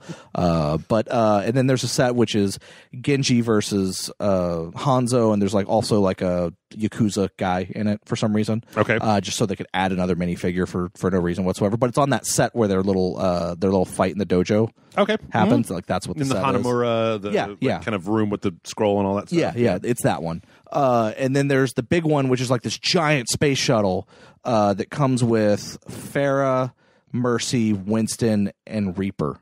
And it bothers me that Reaper's in 2 different sets. I'm like, you could have put anyone in there. You didn't have to put Reaper in 2 different sets. Are they different Reapers, or are they ones like I think they are. They do have a small variation. Like I think the Reaper that comes with the space shuttle has a bottom piece, so it looks like he's doing the ghosting floaty thing. Oh, okay. But it's not like the original Blackwatch Reaper with the cap and everything. No. Okay. Though one of the set that I do have, that's the one where you're doing the truck, where you're doing the payload, and it's just like a regular old truck through the Mexican. Yeah, it's like El Dorado. Thank you, El Dorado. There's like sprays on the walls of the building that for the Legos, and one of them is the Reaper. The meme where he's just kind of like, I don't know. Yeah. And I thought that was so hilarious because it's the Lego version of it doing. Okay. There's a lot of really neat little small things on there. But back to the point. I collect a lot of shit. I buy a lot of old video games. I have a lot of old consoles. As far as I'm really proud that I have the Street Fighter, the movie, the video game, which we played for Patreon, if I'm not mistaken. Did we? It was so long ago, I don't even remember. Yeah, or we did it for a dojo or something. I don't know. I know we played it, though. The movie Street Fighter game. Yeah, because me and you played it, if I remember correctly. Okay. Like with the bad... Maybe I made something up. I don't know. With the bad digitized characters? Yeah. They're trying to compete with Mortal Kombat? Yeah, no, I vaguely remember us doing that. Unless I'm just... Let me look. Because, I remember you having to make the sidebar stuff. Yeah. Street Fighter the movie. It's a bonus video, February 23rd, the year 2015. I have that for the... It's not suitable for advertisers, by the way. Yeah. And then I also have Cadillacs and Dinosaurs, which... So, when it comes to old video games, I have a really... I have a love for licensed video games. Like, they don't have to be good. Mm-hmm. Like, I just like to own the fact that I can own licensed video games. Okay. Like, I have like the Iron Man and Exo Manowar in Heavy Metal game. It's 2 fucking weeks in a row that fucking game has come up. Michael was talking about that last week. Oh, really? Wow, I didn't know that. But yeah, I have that game, and that game blows my mind because of the fact that Iron Man and Exo Manowar are 2 fucking different companies that never crossed over in the actual comics. Yep. It's literally they only crossed over for this game because Acclaim got the rights to Marvel and Acclaim owned Valiant Comics at the time. So they just went, well, let's just put them both in a game to do Marvel and then also to help promote this comic company that we own. And that's fucking crazy to me. But yeah, like I kind of love licensed video games, so I have a large collection of anything licensed of games. It's not even a huge collection, but I have a bunch of them. Like I thought about doing like a video series where I talk about them, specifically licensed video games that are based on video games, comics, movies, stuff like that. Still might, I don't know, at some point. But yeah, so that's a lot of the stuff that I'm really proud of that I have. DVD, I have a huge DVD collection.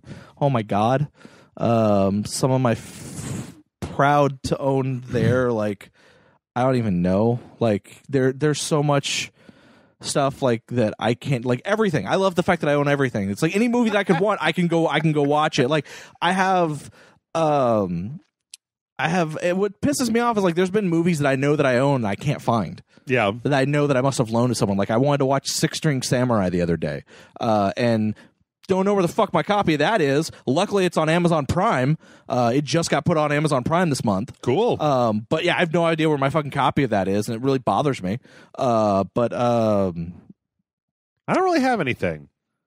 I think the only thing that I have that I think is kind of worth a damn is that Chuck Jones cell that's down in my kitchen that my dad got a long time ago my mom gave it to him as an anniversary present, and it's like an original, it's like a cell from a Chuck Jones cartoon signed by Chuck Jones with Daffy Duck on it. So, nice. Yeah. And then there's one other thing that is in my family that I would like to get access to, but is hidden away right now. And that's that when my dad was or my grandfather on my mom's side was in the Air Force, and he ran the gift shop at the Dayton, Ohio Air Force Museum for years, and when he retired, they gave him like a certificate with like a really, really, really little piece of the original Wright Flyer. Oh, nice. That was like in like a frame with a thing, and it's just I think it's a piece maybe of the cloth that was on the wings, but it's not big. It's not, you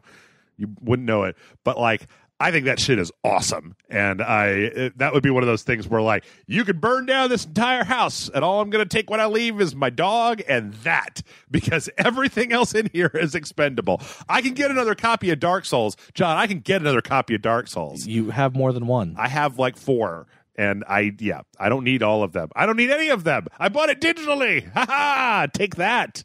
Yeah. So. But yeah, so I mean, I have a lot of stuff. I don't like I said, for me to actually think of like specific call outs. I have a lot of weird stuff that people are like, I didn't even know that was a thing. Yeah. Like, and I'm like, it took me forever to actually find like a DVD copy of it or a Blu-ray copy of it or whatever. Just weird shit that I remember from my childhood, like American Ninja and stuff like that.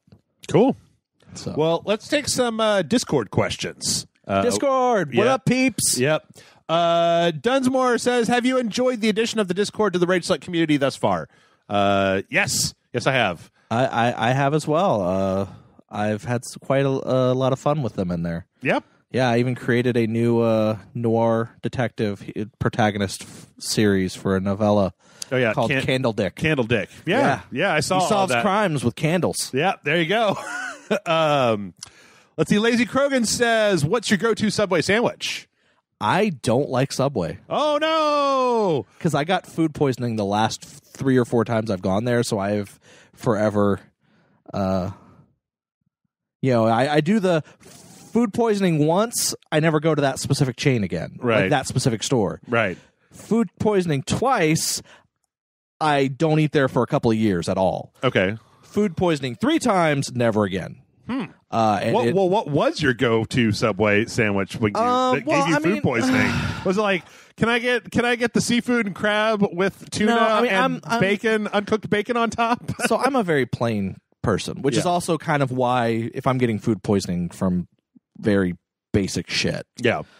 Typically, most sandwich shops, I just go get double turkey, provolone cheese, some pickle slices, maybe some salt and pepper. Okay. I get mostly that. But Subway had like their chicken breast things that they would cook. Oh yeah. And gross. I kind of like them. Yeah. I kind of like them. Yeah. Sometimes I would do their those, but with instead of the normal bun that they would have, I'd have them do the pita bread. Okay. And then cheese, and it's almost like with the cheese on it, they would almost come off like quesadilla. Kind of like a quesadilla, but it kind of reminded me of a long time ago. Taco Bell had these like chicken fold things where it's like a pita bread with chicken in it. Crunchwrap? Not Crunchwrap, but it's literally just chicken and cheese. And there's cheese sauce or whatever. Quesadilla. It's not a quesadilla because it's a pita bread. Okay. It's pita bread, not a fucking tortilla. Okay. They don't make them anymore, but when they do, they bring them back for a limited time and they disappear again. Yeah. Man, they're back on those fucking nacho fries. Nacho fries, fuck off. They're just bad French fries. We gotta have bad French fries, Taco Bell. If you had good French fries, I'd be all up on that. But don't be giving me the bad French fries. I like a lot of stuff. I actually used to work at Subway a long time ago when I was a teenager, and then it's like I got sick of it because every shift I got a free sandwich. Yeah. And so I was eating Subway like 4 days a week. And so I ate everything. I mean, I ate everything that was on the menu. And this was back when they used to cut the bread, where they put the big trough in the middle of it. Yeah. Instead of trying to be like a fancy-dancy sandwich shop. But if I go in there, I mean, if money is no object, I usually get the BMT, the Big Meaty Tasty, which was that like pepperoni, salami, and ham. Yeah. And then just load it up, man. I like to put cucumbers on a sandwich, and Subway is one of the few places that doesn't like charge extra for cucumbers. So you get the cucumbers, you get them olives, get all that shit on there. I like it. But honestly, I'm going to be honest. When you ask me what's my favorite food at such and such place, it's going to be the most boring fucking food you've ever heard in your entire life, because I am a very plain, picky eater. So, well, then Ratchet Sly's question's not going to have a very good answer, because their question is, what is your opinion of having pineapple on ham, burgers, or pizza? So pineapple on anything, basically. I don't like pineapple. No, not a pineapple. I actually do not like pineapple. Okay. So, I mean, if people like pineapple and they want pineapple on their pizza or want pineapple on ham or want their pineapple on burger, fucking do it. Yeah. Like, who the fuck cares who hates that shit? You do you. I don't like pineapple, so. I do. I think I think that Hawaiian is a great pizza, because you got the sugary pineapple and you got the salty ham, and they go together, and Canadian bacon. Nom, nom, nom, nom, I'm just saying, you like it, that's fine. You can enjoy your time in hell, but no, I'm joking. Yeah, but I tell you what, though, this does bring up an interesting question. Is what I don't understand is, okay, like, I understand I like Hawaiian pizza, all right, and I understand that if you don't like Hawaiian pizza, that's cool. What I don't understand is there are some people that seem like they are like personally offended at the existence of Hawaiian pizza. Yes, there are people that and I'm just like, that. Don't fucking eat it then. Like, if you don't like it, then don't fucking eat it, man. Yeah, like, as long as you don't expect me to have to eat it. Like, if you're ordering pizza and you're like, hey, I'm ordering pizza, but I'm only ordering Hawaiian pizza. You gonna eat that? And I'm gonna be like, no, fuck you. If you're gonna order pizza and try to include me in it, or if I'm like giving money to help it, you get a fucking pepperoni pizza in addition to that fucking pineapple pizza. I mean, that would be a dick move if all you ordered was Hawaiian. Like, I feel like it's the sort of thing where you got 8 people there and you're like, all right, guys, I got a weird one. Who here actually likes Hawaiian? And then, like, if more than half the people raise their hands, be like, okay, we're going to get 1 pepperoni, we're going to get 1 large pepperoni and 1 large Hawaiian and some cheesy bread. Yeah, and I have no problem with that. Like, that's perfectly, that is fine. Like, I do not...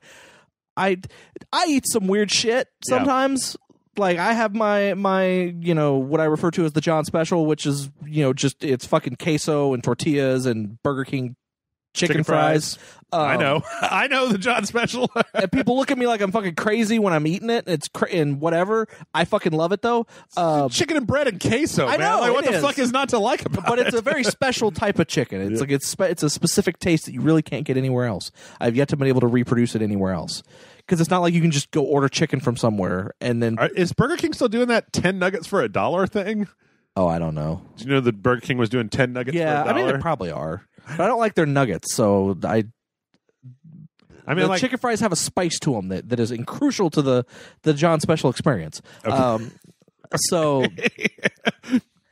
But my point being is, like, I eat some stuff that people give me weird looks for. Yeah. So I ain't going to judge anybody if they want to put fucking pineapple on. You put pineapple, you put fucking Swedish fish on your pizza. I don't fucking care. Mm-hmm. Mm-hmm. You just eat whatever. Yep.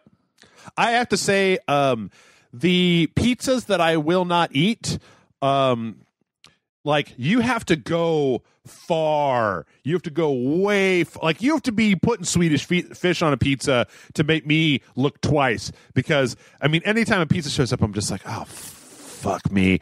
I'm going to eat a lot of pizza. But I don't care, man. Vegetarian? Yep. Margarita? Sure. Meat lovers? Cheese lovers? Double cheese and extra cheese with no sauce? The barbecue one where they put barbecue sauce on the pizza with chicken instead of the thing? Conan's has a cheeseburger pizza that I love to death. One of them white pizzas, the Alfredo pizzas. Yeah. Hey, man, I'm down with it. Pesto on a pizza? Do that shit all the time. It's like my go-to. Cauliflower pizza? Fucking yeah, hell yeah. I don't give a shit. If it's got tomato sauce and cheese on it, I will eat it, and I will get sick. And in fact, now we're talking about it, I want a pizza right now. So thanks a lot. I had pizza for lunch. Ratchet, Sly. Right. All right. So we're going to jump back over to the email questions, and we're going to do a few more Discords later. Euro Salamander writes in and says, greetings. Oh, great Jeff and Magnificent John. I heard on the last podcast that your Patreon's taken a bit of a hit recently, so I decided to shuffle my pledges around, up my own to help a creator who's helped me through some tough times. Thank you. You're awesome. One reason you took a hit might be because the government shut down. You guys in the United States suffered. Some fans had to cut their pledges to make it by. Maybe. I think that it was probably just the beginning of the year. December tends to see a dip in the Patreon because people are buying fucking gifts for their loved ones and not, the bonus videos. But anyway, my question for this podcast would be, what is your favorite example in video games, books, or movies of the ability to manipulate time? I don't mean just time travel a la Back to the Future, but being able to change the flow of time, speeding it up or slowing it down like in the newer Prince of Persia games, Quantum Break, or Singularity. Now I'm off to write the chronicle of Sir Testulus, Paladin of Dongacles, as he searches for the holy artifact, the Dongaclean fleece, woven from the finest strands of angelic pubic hair. Kindest regards from your Swedish fan, Euro Salamander. So, time manipulation. I mean, video game-wise, Max Payne and Prince of Persia: Sands of Time are kind of, like, up there. I always thought that I to this day, I don't think that Singularity gets enough credit for, like, the weaponization of time effects, like the whole kind of like putting up a bubble to stop bullets, or having that time slow and then queuing up a bunch of bullets to somebody and then like dropping it and then like they all just go out at the same time. I think Singularity is one of the most like woefully underrated games. I can agree with you on that. I mean, I think it's pretty underrated. Yeah. As far as like other media, I don't know. What's weird is like I'm reading a book right now through Audible. Okay. That is, and by reading I mean I'm listening to it. That is dealing with time travel, but it's not time manipulation. Okay. But I'm really liking it. It's called Gone World. All right. It's kind of crazy because it takes place in like 1997, and there's like time travel involved. and it's like an NCIS agent who also, like, the government has, like, there's a section of the naval service that is actually way more advanced than we think it is, and they actually have the technology for time travel and space exploration. Okay. Now they can go forward and see potential futures, but they can't travel backwards in time. Like, that's kind of a thing. Like, except for like very specific points in time, you can't do travel backwards. Okay. And like when they travel to the future and then they travel back to present day, just the act of them traveling to the future and then traveling back means that there's a very good chance that future's not going to happen. Like, they don't even have to do anything that is informed by that, but just the fact that they perceived that timeline and then came back means that it could potentially never happen. Okay. Which I thought was an interesting aspect of it, but they're using it to like solve crimes and things like that. And like, how would laws deal with that? But it's still like, it's like what we perceive of 1997, but there's this like other thing going on that's like way more technologically advanced that just society as a whole doesn't know about, and you're following one of these investigators. It's really crazy. It also kind of has to deal with the end of the world and all this other stuff, and it's really good. Like, I'm only like halfway through it right now, and it's so far, it's like, it came out at the beginning of 2018. It's been getting a lot of good press, but it's called Gone World. Okay. Check that out. I was actually just thinking while you were talking about that, it reminded me of I don't think this is a really good movie, but I kind of have a soft spot for that Nicolas Cage movie Next. Okay. Where he can like go forward. He can like see forward, but only like 10 minutes or like something like that. Yeah. And I remember like it's a very striking scene at the end of the movie where there's like a guy with a gun and he just walks up to him, and as he's walking, like versions of him are getting shot and dying and falling, like they're sloughing off of him, like left and right. It's supposed to be that he's basically like weaving this one path through walking up to this guy with a gun who's shooting at him that will keep him from getting killed, and then all the versions of him that he sees that would die are all kind of happening. Like, I think it's kind of a striking scene. Like, that movie's it's like Julianne Moore and what's her face, Biel, Jennifer, it's somebody, Jessica Biel. Yeah, there you go. Where he's like a Vegas guy. He's like a magician who uses his I can see forward a little bit. I think is that a Philip K. Dick one, or is that, I don't know. Oh, okay. I like that one quite a bit. I will say, I don't know if it's time manipulation, but I feel like it kind of is. Frequency. Okay, I've never seen that movie. That is honestly a. I really like that movie. Okay, that one also holds a bit of a. I have a soft spot for that movie because of what it's about, but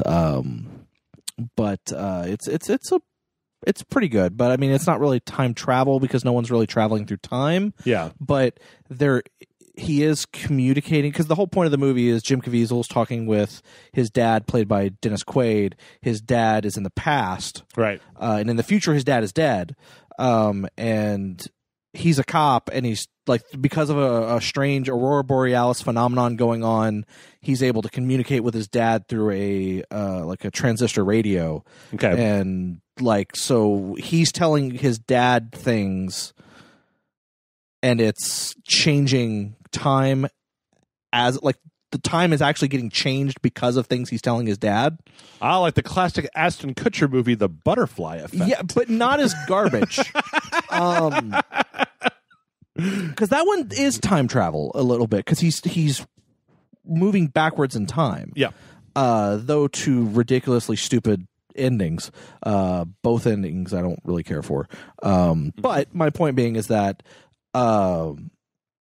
there's also some weird logic issues in that movie that I have problems with. The jacket also kind of was it Adrian Brody, where it's like they put him in a jacket is also pretty. That's also pretty interesting. That one's a good movie. That's just straight up time travel. Yeah, that's straight up time travel. It's hard to find examples of like direct. But like I said, frequency. It's not really time travel, but it's not manipulation either. Yeah.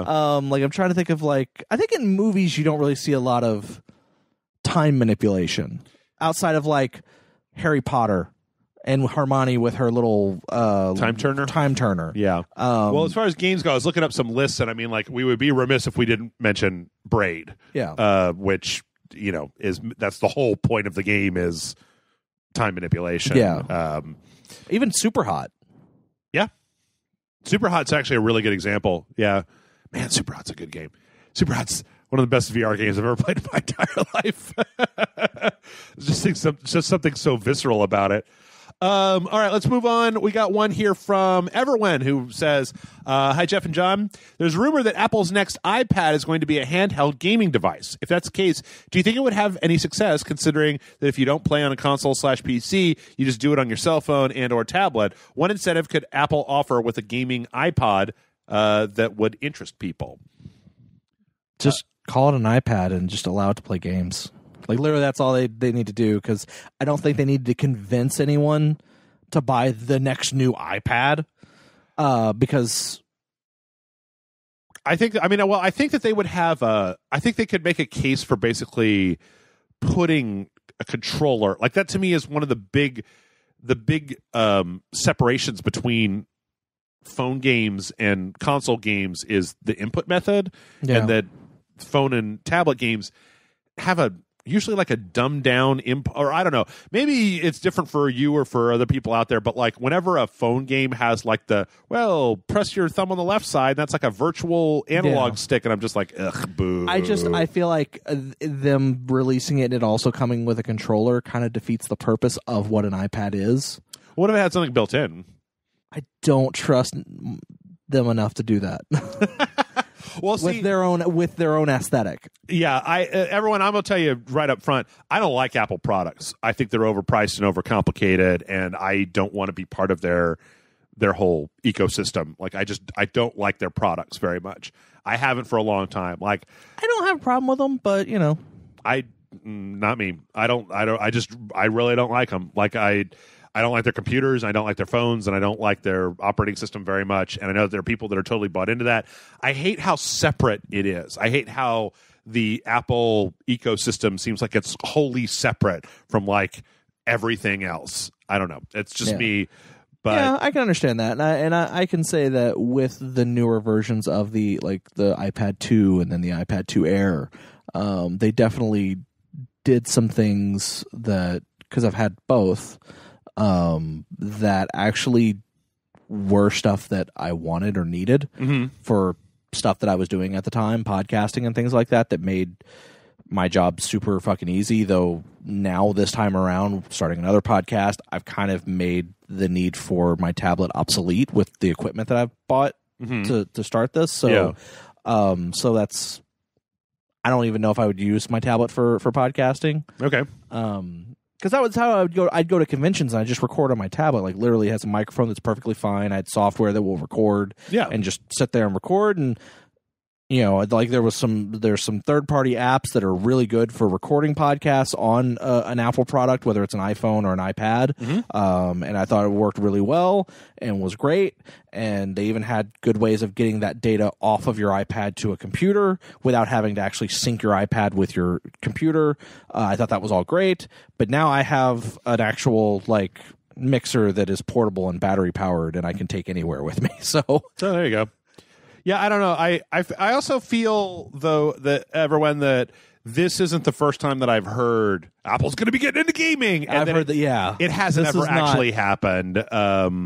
Or that if it does, I mean, I think they would probably do better with just, gaming on an iPad rather than trying to make something specific. Yeah, in all honesty, I think the most you're going to see is them go, here's the new iPad.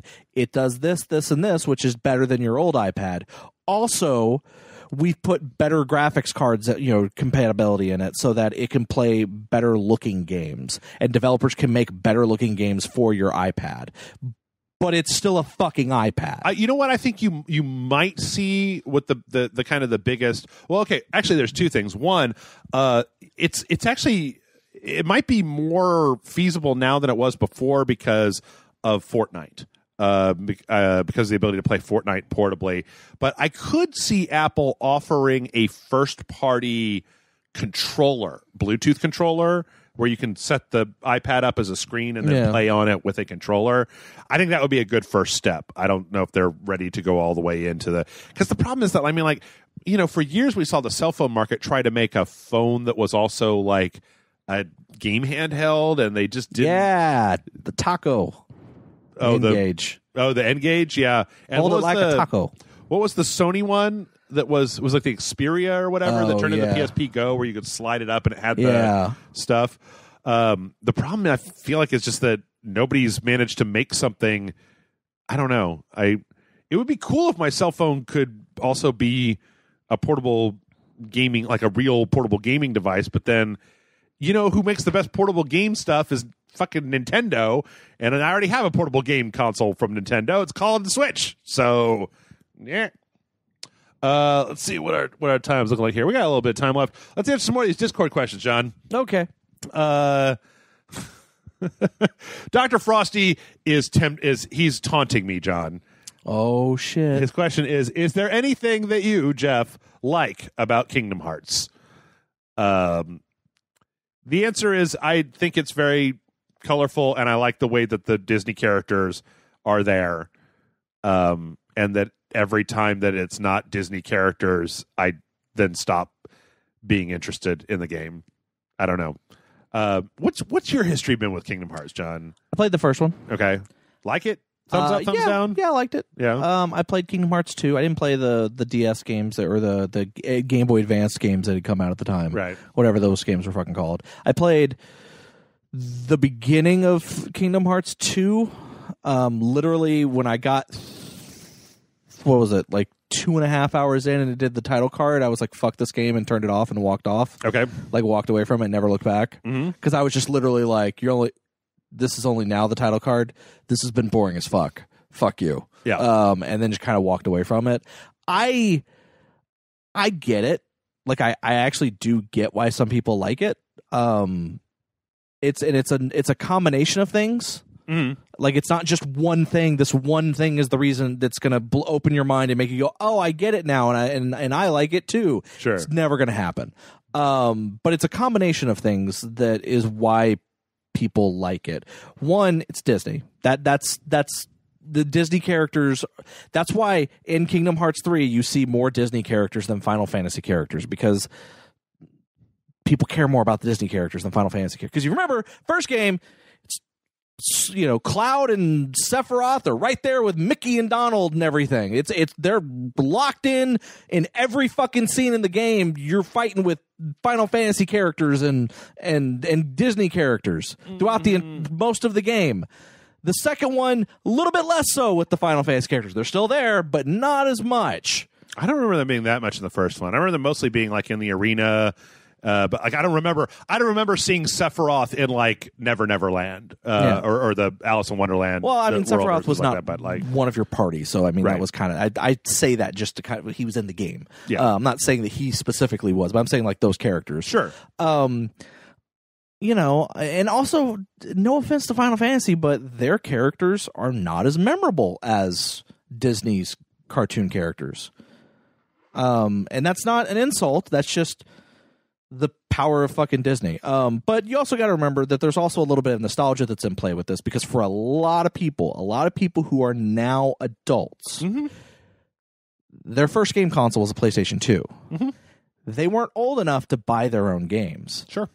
And what was that first game that their family probably bought them, or that one game that their parents probably bought them without hesitation or without going like, it's like, well, it's got Disney characters in it. I'll buy you this Kingdom Hearts game. It's got Disney characters in it. What could be wrong with Disney? Sure. So then they get this game that has Disney characters, which, yay, Disney characters, is also it's actually a decent game. Like RPG. It's got this really kind of crazy story that's interesting. It's very, very Final Fantasy of its time. Sure. Story. Oh, yeah. I mean, the story is JRPG as shit. Yeah. Like, you know, the and darkness. It's very clear this was made by the people who made Final Fantasy. Heartless And then it kind of goes off the rails after that. But, you know, a lot of people played Final Fantasy, and then if they were like really like into it, nostalgia made them play some of the other games. Maybe they like some of those other games as well through that, and you know, you get attached to these characters. Sure. And regardless if the story makes no fucking sense, Oh, I'm sure I'm sure the story makes perfect sense, and it doesn't. Well, okay. I was reading the Wikipedia page the other day and found out that there are 2 different Organization 13s, and I was just like, I'm done. That's it. I'm done. There are 2 Organization 13s, and I only kind of care about what Organization 13 is. I'm out. You guys enjoy all this. You enjoy your Hawaiian pizzas. I'm going to go to Sizzler. Yeah. But like, I think that what it is for me is that so much of the Disney stuff is like cool, but I am not as in love with Disney as a lot of people are. Yeah. And so it's just like, check it out, it's Hercules. And I'm like, yeah, man, I'm fucking all right. I watch Hercules. Like, am I interested in playing like this weird hybrid JRPG that's in Hercules land? Like, is it better just because it's inside of a Disney cartoon? And I'm sure that for some people that answer is 100% yes. And for me, the answer is no, because I already know what happens in this story, and I don't give a shit about any of the characters because the game can't be bothered to explain to me. Like, I was playing Kingdom Hearts 3 and trying to pay attention, and Kingdom Hearts 3 starts with not 1, but 2 inscrutable cutscenes that were confusing more than anything else. I appreciated the troll in one of those cutscenes. What was that? The Kingdom Hearts 2.9. Oh, I don't even understand what that was. It was a joke. Okay, it was just a joke because you have Kingdom Hearts 8 265, right. Kingdom Hearts 2, Kingdom Hearts 2.5. Kingdom Hearts 2.7, like it was a joke done to make fun of the fans. But then when you get into Kingdom Hearts 3, like the problem that I have is none of the Kingdom Hearts stuff hits with me because I don't understand any of it. I don't understand Aqua or Riku or Organization 13. I just don't understand any of that because it's all been developed in backstory. And then, so you say, well, there's still Disney, but I don't give as much of a shit about Disney. So it's like, you get to go to Toy Story, and it's like, okay, well... all right, cool. I mean, like, that's cool and all, but if I don't give a shit about any of the characters that are in the main characters... You didn't get to the part with Pirates of the Caribbean, did you? You didn't get to play with Jack Sparrow, did you? I beat Hercules World and was like, I'm done. I was arguing with somebody on the website about how, like, Hercules... The Colosseum from Hercules was in Kingdom Hearts 1 and 2, but they didn't actually do the main story of the Hercules movie. And so that they do that as the first level in Kingdom Hearts. I'm just like, I'm confused. Like I'm confused. Like I already have met Hades and Hercules, and yet their story is just progressing as if nothing has ever happened. It doesn't matter. It doesn't matter. I understand that, John. 100%. Yep. Great. I think the game looks fantastic. I kind of think the battle system is overwrought and on rails. I have no interest in that. I think that the story. I think that you can take this complicated story and you could have some hooks in it. You could write the dialogue so that if you haven't played those other games, or if it's just been years since Kingdom Hearts 2 came out, you remind the audience like, oh, Sora, you're back from your fight with Master Zeoheart, and he stole all your powers. Well, we'll never defeat his minions of darkness if you don't have any powers. Go find the legendary warrior Hercules and train with him because you've met him before, and he's a strong warrior who can help you get back to where you were, right? Like, that's not a bad section of dialogue. It explains to new people kind of what's going on and explains to people who are in the know. They get a recap and they know what they're supposed to do next. But instead, it's like, when we got past Hercules, the game went to this part where it's Riku and Mickey in the void looking for Aqua, and I'm just like, this is gibberish. Like, I have no idea why anybody is doing anything, and the game seems perfectly content to just be like, oh, did you not play all those games? Well, then fuck you. That's what. And I'm just like, okay, well, that's fine. I'll go over here. I'll play Overwatch. You do your thing. Everybody have a good time, and I'll just be over here. Anyway, IT Johan asks, okay, Jeff, quick question. Why didn't you shoot Mr. X's hat off when it would have instantly killed him? That's from our Resident Evil 2 Sunday stream, and it didn't kill him. And I did shoot his hat off, and actually Michael was playing, so he shot his hat off. Yeah, it doesn't actually kill him. It just makes him mad. Well, they were in the chat trolling. Well, he drops to his knee, though, when you... Does he? Yeah. He doesn't, like, when you shoot the hat off, but if you shoot him enough times, he drops to his knee. Yeah. Yeah. But yeah, when you shoot his hat off, it does fucking nothing other than I think it makes him mad, right? Oh yeah, it totally makes him mad. He starts running at you and stuff. Yeah. Well, he's going to run at you no matter what. Yeah. It's just he runs at you sooner. Yeah. I shot his hat off. And then he ran at me. Let's see. Fucking hate Mr. X. Sean writes, "Hey, Jeff and John, I've been experiencing a bit of game fatigue recently. Anytime I buy a new game, even ones that I've been looking forward to for a while, i.e. Red Dead Redemption 2, I find myself losing interest after a few hours. I honestly find myself enjoying watching you guys playing the games more than actually playing the games myself. Are there any tips that you can give to possibly reignite my passion for gaming?" Take a break. Take a break is always a good answer. Yep. I mean, that's. I mean, I'll be honest. Like, I bought Red Dead Redemption 2 when it first came out. Mm-hmm. I didn't finish it until recently. Yeah. Like, and that's not even a like, oh, because it's a long game. No, I actually legitimately stopped playing for about 3 weeks. And those 3 weeks, I didn't play any other games. I didn't play any game. Yeah. Just because I didn't really feel like playing a game. Sometimes taking a break and then you get that like, well, I should really get back and play that, and you go back and you play it. Read a whole bunch of books. Read like a whole series of books. Watch some shit on Netflix. Watch Mob Psycho 100. Season 2 is out on Crunchyroll. It's going on right now. I love it. But other than that, yeah, I don't know. It's just that's kind of hard. I mean, I feel like that's something that's different for everybody. Yeah. Like, I feel like taking a break does work sometimes. Sometimes it doesn't. Because there have been times where I've stopped, like I've taken a break, but like I really want to play a game, but I can't. But there just isn't one that's grabbing at you? Well, it's not even that there isn't one that's grabbing it. Like, there's games that I know I want to play, but like there have been times where it's like, oh man, I really want to play this game, and I own it. It's on my console. It's there. I'm not playing it. Why am I not playing it? Like, I really want to play it, and then I'll start playing it, and I'm just like, this is just not doing it for me. Sometimes you're just not in the mood, man. Yeah, and like even taking a break and then like trying to come back to it later, it just wasn't doing it for me. You know, sometimes that happens. Sometimes I'll go back and I'll play an older game that like maybe not a story-based game, but like a game that's a little bit more open, like a procedurally generated title or something like that. Or I've gone back and played, you know, like old WWE games or whatever, just stuff that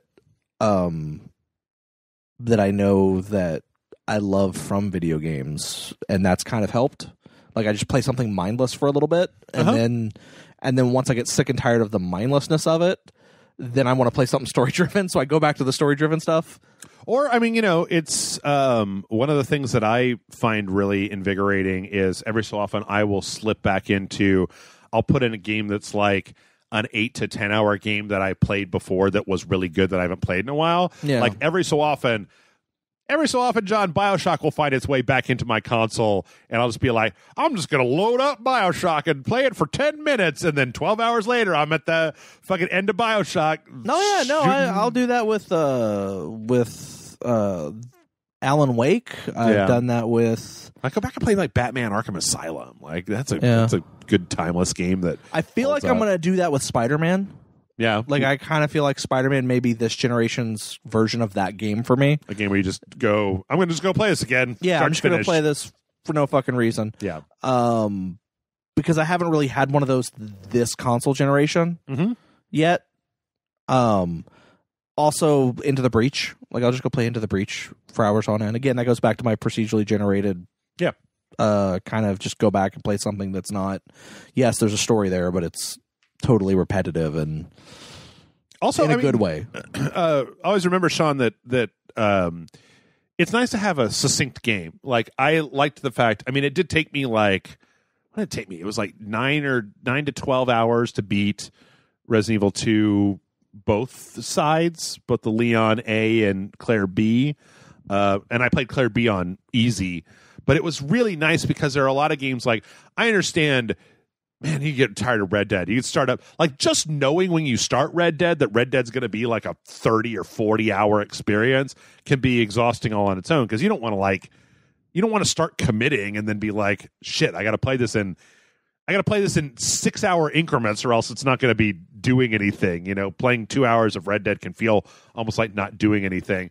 It's one of the reasons that I don't like super, super long games. So I don't know, you know, maybe go back and find some of the games from this generation that are shorter that you can get through in a sitting or two, you know. Go back and play that the remaster of Dishonored, you know. Dishonored's a fun game that you just whip your way through. Like, there are plenty of great games. If you have PlayStation Plus, wait until February 1st or 2nd or whatever day it is, and then get the new Hitman, or get Hitman Season 1. Fuck yeah.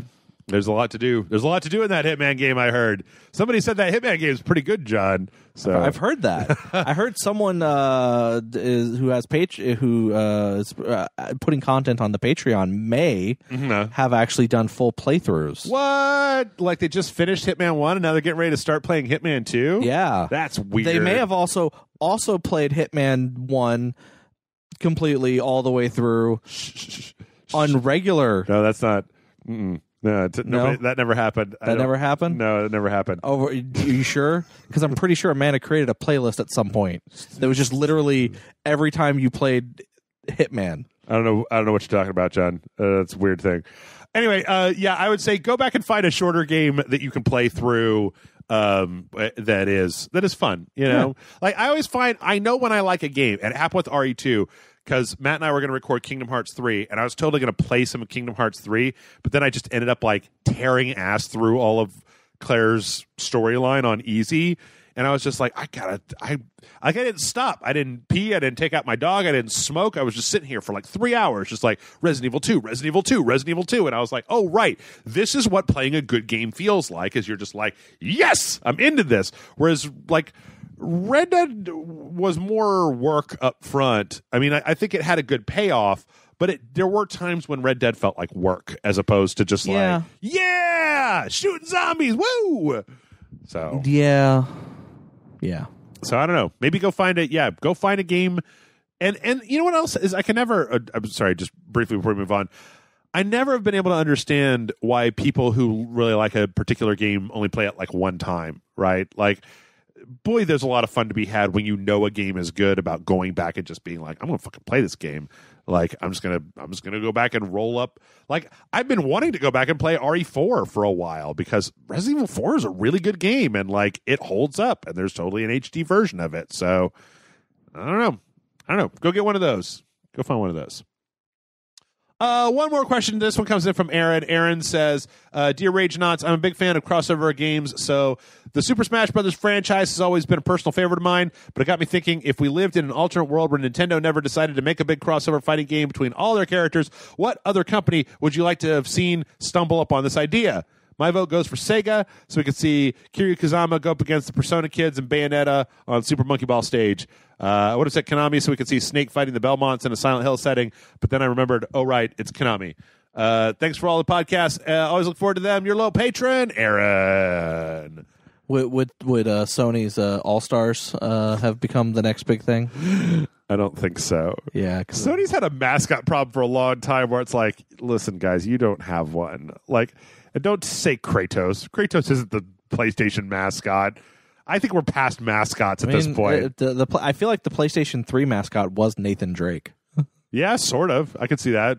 More than anybody else. Yeah, I mean, shit. Yeah. What company has more IPs under their belt than anybody else that you would actually like to see fighting each other?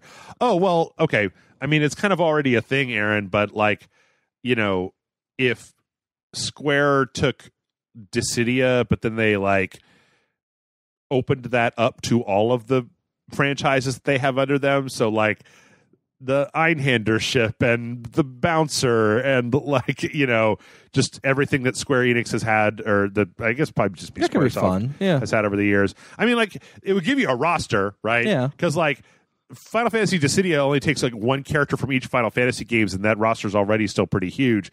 Imagine if you had one of those Smash Brothers things where it's like, okay, here's 4 characters from Final Fantasy 7, here's 4 characters from Final Fantasy 8, here's 4 characters from Final Fantasy 9, 10, 1, 2, 4, 6, 9. The Bouncer. And it'd be cool too, because then you could see like what do all of the 16-bit characters look like in 3D, like in full 3D, yeah, fighting each other. I mean, there is another company that technically did it as well, and I think they might have even done it before Smash Brothers. Okay, which is Shonen Jump. Oh yeah, okay. I mean, they've been doing versus games for a long time. Jump Force is the most recent one that's coming up, but they've had a lot. I mean, they've had a lot of. A lot of those were Japanese only, right? And they may not have come out before Smash Brothers. They may have been like an after Smash Brothers kind of thing. Well, it seems like a lot of these are like RPGs. Yeah. Yeah. But yeah, Shonen Jump has done a lot of stuff, and that's you get all of those fucking anime characters, which I wish they'd ported more of those over here to the States, but that's perfectly fine. Mm-hmm. I really wish the Project Cross Zone games were more popular here in the States because you talk about crossovers. You played the fuck out of that Cross Zone game. Well, it's at its core, it's Namco and Capcom, right? Plus Sega and Bandai, right?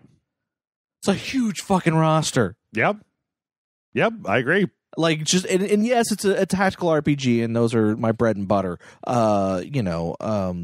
When it comes to games, tactical RPGs are just like it's crack to me. Like if you tell me a game and the game can be subpar, but as long as it's got a good tactical system and it has a bunch of characters that I like, I'll play it. So are you interested in? By the time this comes out, it'll already be up. That Wargroove game is coming out this week. I've heard good things about it. Do you remember that? It's kind of Advance Wars. Yeah, it's like and everyone's saying it is taking the throne. Yeah, like it is. I really want to check that out. I'm kind of interested. It comes out on the Switch. I'm kind of interested, but I don't know if I'll get to it right away. Yeah.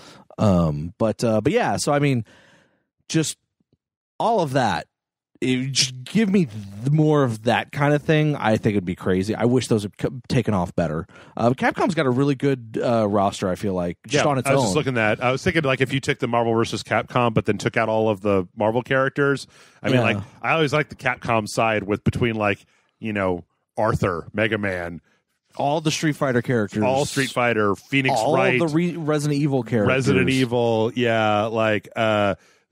Monster Hunter, there's a lot of other stuff in there. Dead Rising, Ghost Trick, like it's literally just so much. It's so interesting how Capcom, like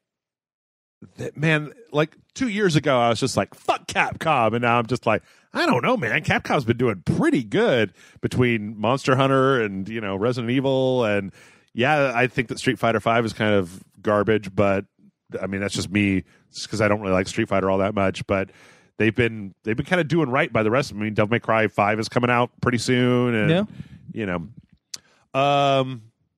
so yeah.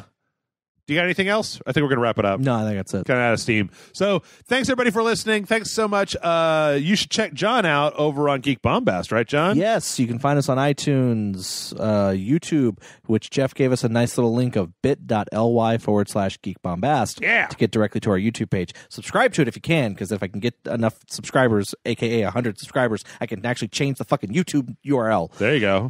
To something that actually I can direct people to. But yeah, so we're on iTunes, Stitcher, fucking Spotify, all that stuff. So we got about 11 episodes on there. Yeah, so far. It's got me, it's got Amanda, it's got Michael's on there a lot as well, and then also my my past co-hosts of Geek Bombast, Rod Nunley and Nick Budd are also on there. We talk comics, we talk movies, we talk video games, we talk anything else that's deemed totally awesome. Okay. Excellent. And you know what you're listening to right here. Rage Select, patreon.com/Rage Select if you want to get in on those Discord server questions. Also, mail at RageSelect.com if you want to just send us in some emails for us to read. And with that, I am going to go order a Hawaiian pizza. Like, for reals. This is not an outro bit. As soon as I drive John home, I'm going to go get a Hawaiian pizza, because now I just want one. I just want one. Okay. Also, ranch. Put ranch in my Hawaiian pizza. Enjoy the hell that will be your life. Yeah.